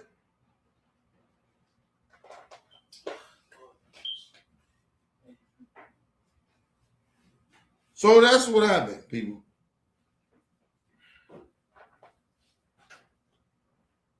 You can't sit there and pretend that this shit didn't happen.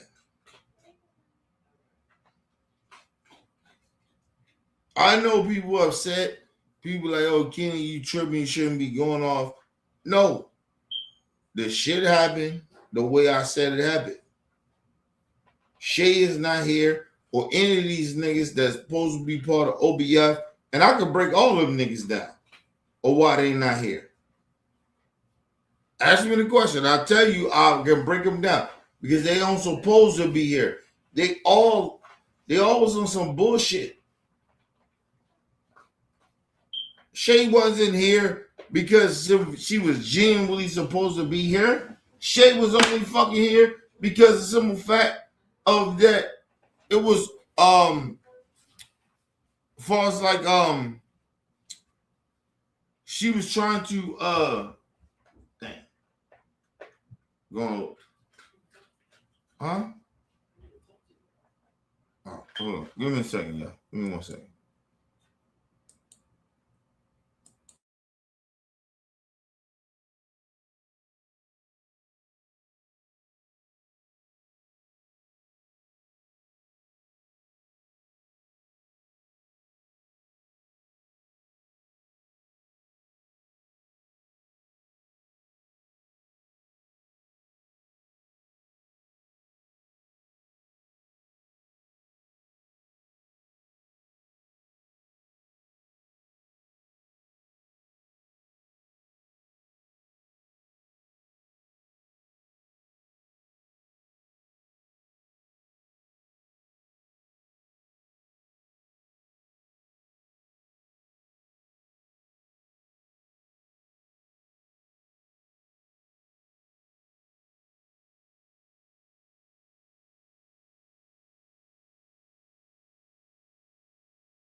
All right, people, I'm back. Give me 1 second.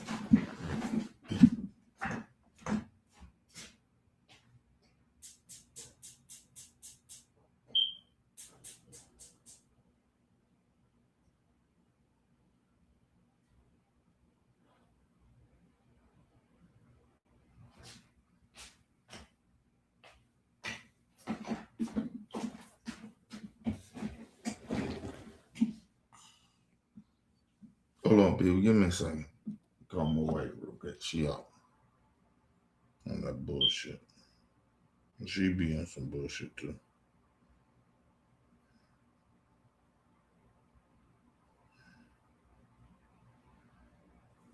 Give me 1 second.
My bad, people.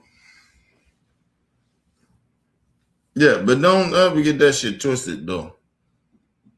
I created this shit, right? And it's not being on an arrogant shit, and I ain't trying to be arrogant.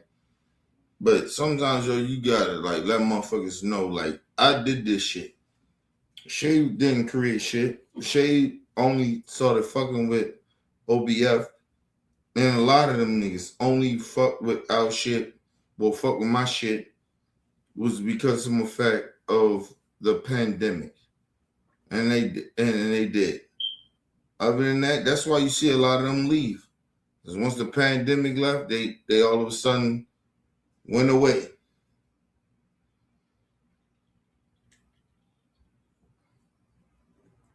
Listen, Shay says some shit that she was upset at me about, of me being like almost like I lied or some shit, right? About where I come from and what I did. And I, still to this day, still right now, I say, listen, if Shay think I'm lying about what happened when she came down here, that I didn't do what I did to protect her and me. It wasn't just about her, it was about protecting me and my family. And I hollered at some street niggas. And she think that's a lie, then Shay on bullshit. And I said that, and I still stand on that. So fuck Shay. Fuck you talking about. Fuck Shay talking about. And she did that shit. And she still rolled with that shit. And she had other niggas that think that that shit is what it is. No. Shay was, listen, it wasn't just Shay. It was me as well. It wasn't just her. It was me as well. We was out here being reckless as shit. We was telling people what we at, you know, what we was doing. We was wild, yo. We was letting people know where we was at. People was motherfucking gangsters and fucking street niggas from Baltimore was watching my shit and was like, oh, we can get these niggas. That happened. And so for her to sit there and pretend, oh, that didn't happen, bitch, how you done? My bad. I'm sorry. I take that back. Not to call her a bitch. I apologize. But how the fuck you gonna tell me that? And you left. And then I was gonna show her proof, but she still didn't want to come. So, like I said, and let me tell you, to all the niggas that believed her, was acting like Shay was right and she was all good and all that. Imagine you niggas ran with her shit, right? You ran with her shit with no proof because you believed her. And I said that I got proof of what I'm saying, that I know what happened. And I was going to prove it to everybody. And I was going to prove it to her and all of y'all. And you still roll her. So fuck out of here with you niggas.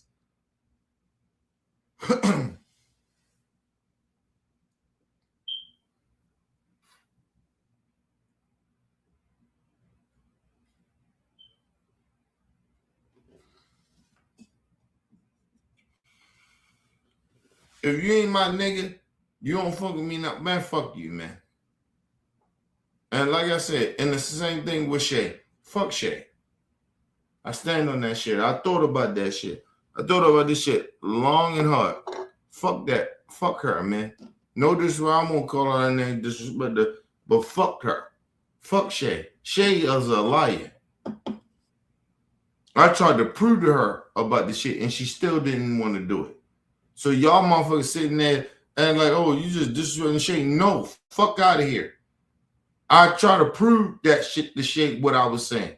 She still didn't want to do it. Like I told you, that nigga. Remember I said this shit a while ago and I took this shit down.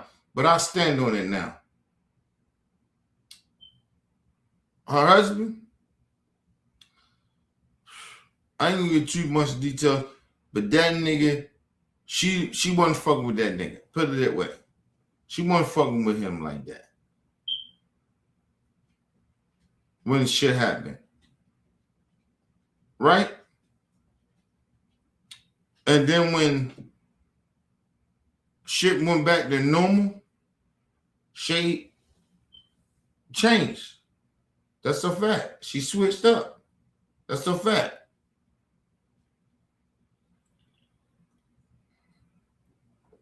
I can't make that shit up. I ain't trying to like make her feel a certain type of way. But no, when that nigga, when shit changed as far as the pandemic and shit like that, she fucking was a little bit. But then after that shit changed, that nigga came back and all of a sudden everything was, she whatever how the fuck she was feeling. I don't know. Right? Because I wasn't in her life like that of trying to pretend of what her life was. But when that nigga came back to show love the way how he did to her, she switched on the family. And that's what it is. That's a fact. I can't make that up. I ain't mad at her, but I'm just saying, but don't try to pretend that this woman gave a fuck about our shit. She did not. She went back to doing what she do.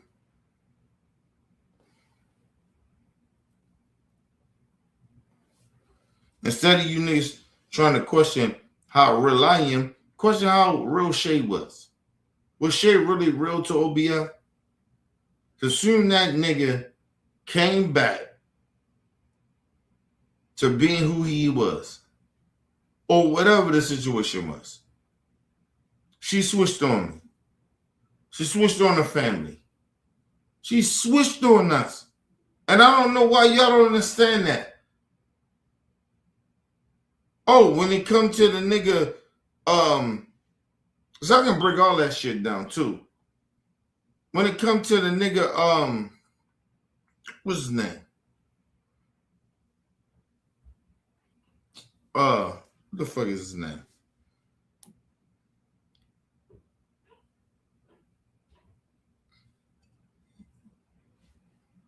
The nigga,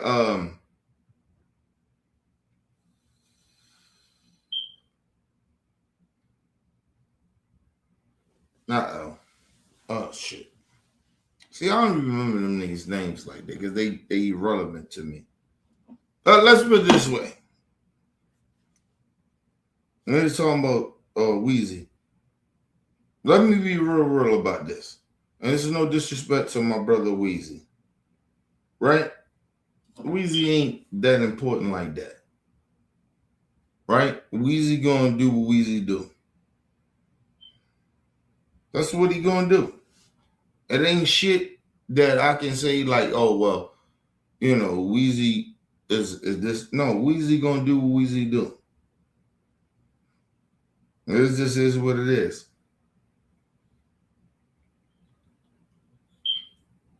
Well, Weezy is a sucker ass nigga too. Because he always kiss Shay ass and shit like that. Right? Who's the other nigga y'all want me to talk about? That ain't part of OBF. Who's that? Who's the other nigga? Can't think of these niggas. They so irrelevant to me. That's the crazy shit about it. They so irrelevant to me. I don't give a fuck about them niggas.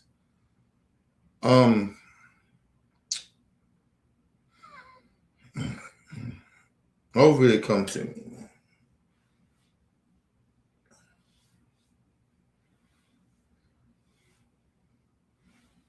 Fuck them niggas. That's my thing. They wasn't not big like that. In my shit. They wasn't. It was everybody else that was OBF members. Well, was. And they all get around them niggas. And I'm like, yo, them niggas ain't really like that because they left us. I'm here. Always stay here. You know what I mean?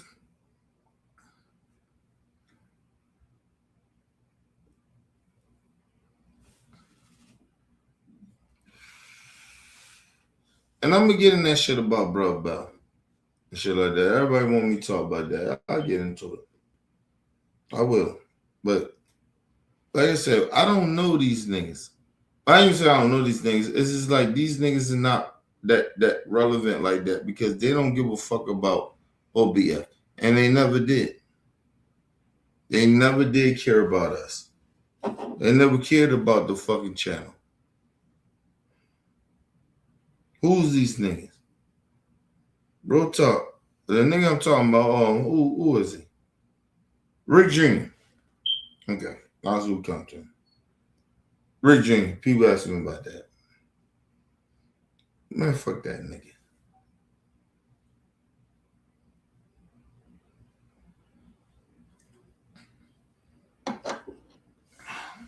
Think about that. Rick Jr. Ask that nigga about OBF. And what he'll say. Just think about that. That nigga's a fraud, man. Rick Jr. is a fraud. Rick Jr. His whole thing was, nigga, listen. Do y'all imagine that you jealous of a nigga? Rick Jr. was jealous of me. That's all he was. He wanted to have my spot. Excuse me.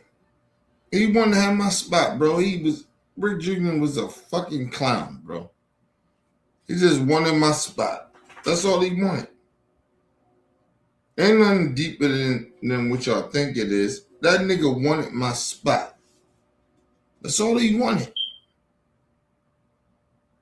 He wanted Kenny's spot, nigga. That's all it was, nigga. Like, yo, that nigga was a goofy, man. And he still is. He's still a goofy. Nigga just wanted my spot, bro. That's all he wanted. It ain't want nothing deeper than what y'all think it is. He just wanted my spot. Fuck that nigga. Rick Jr. is a clown, bro. All he wanted was Kenny's spot. All he wanted was my spot. That's all he wanted.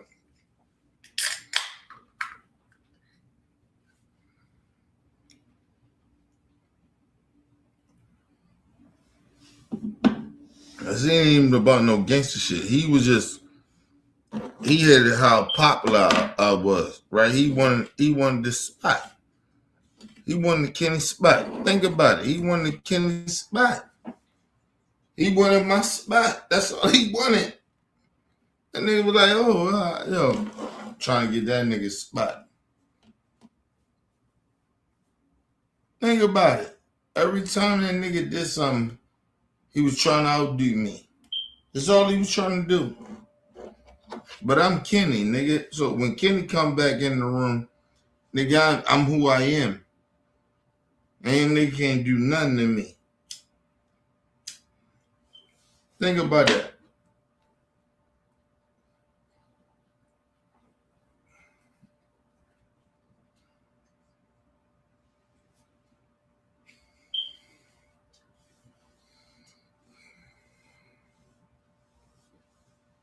There was nothing that nigga can do. Fuck that nigga. Rick Jr. was a clown. He just was trying to get my spot. That's all it was. He had that I was who I was. That nigga wanted my spot, bro. And that's all it is. He wanted my spot. That's a fact. He just wanted my spot.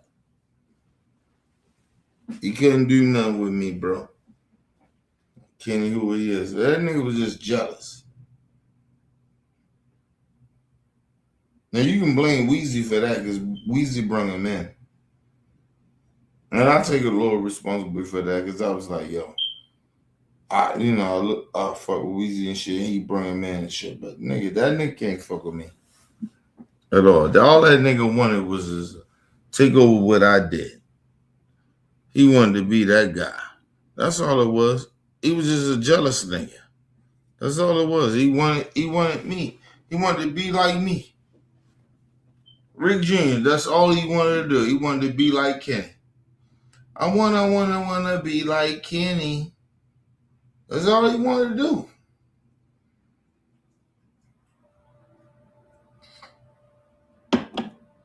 That's all it was, bro.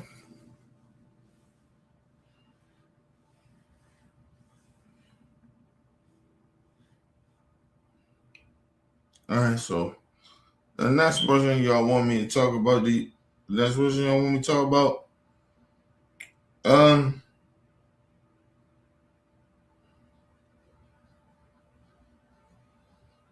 we talk about Rick Jr. That nigga, he just wanted to be me.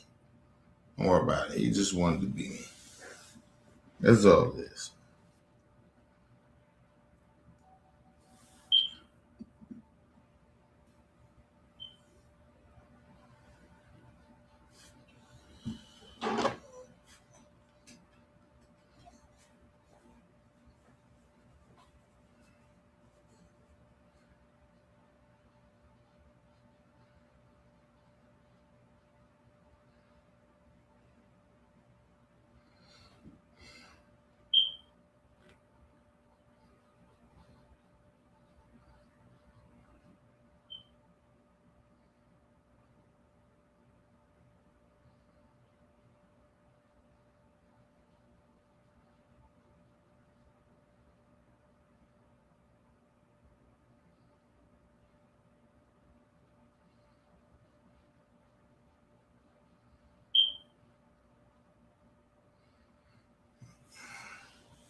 All right, we done.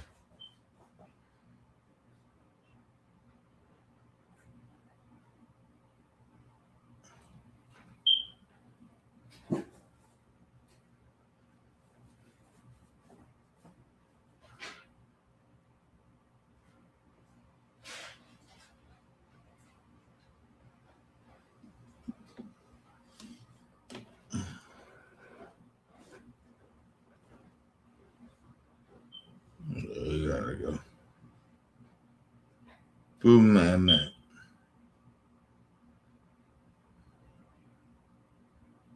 Boom, man. Oh God. I said too much. I'm big mad, man. You see what I'm saying? I say some shit. Motherfuckers are mad. But, yeah. You ain't tell the truth, though. Everybody all upset. But, it's all good. Leave your comments, hit the like button, support your boy, Mr. OBA. Peace and love to the world. Like, that shit is crazy, bro. I can't even say nothing. I can't tell the truth, though. Everybody mad. Everybody upset. The motherfuckers hitting me like, yo, you shouldn't be saying that. Like, what? I shouldn't be saying what I say. I shouldn't be saying what I say. Motherfuckers left OBF, but I can't say what I say. Okay, cool. All right, it's all good. It's all good. Like, you see what I'm saying? Like, yo, everybody they mad. The fuck out of here, bro. Motherfuckers mad at what I say, but they don't get mad at people that fucked our fucking whole shit up. Shay fucked our shit up. And you know why she fucked that up? And I'm going to say this before I get out of here. You know how OBF got fucked up? Because of Shay. It ain't because of me. It's because of Shay. We had our shit going on.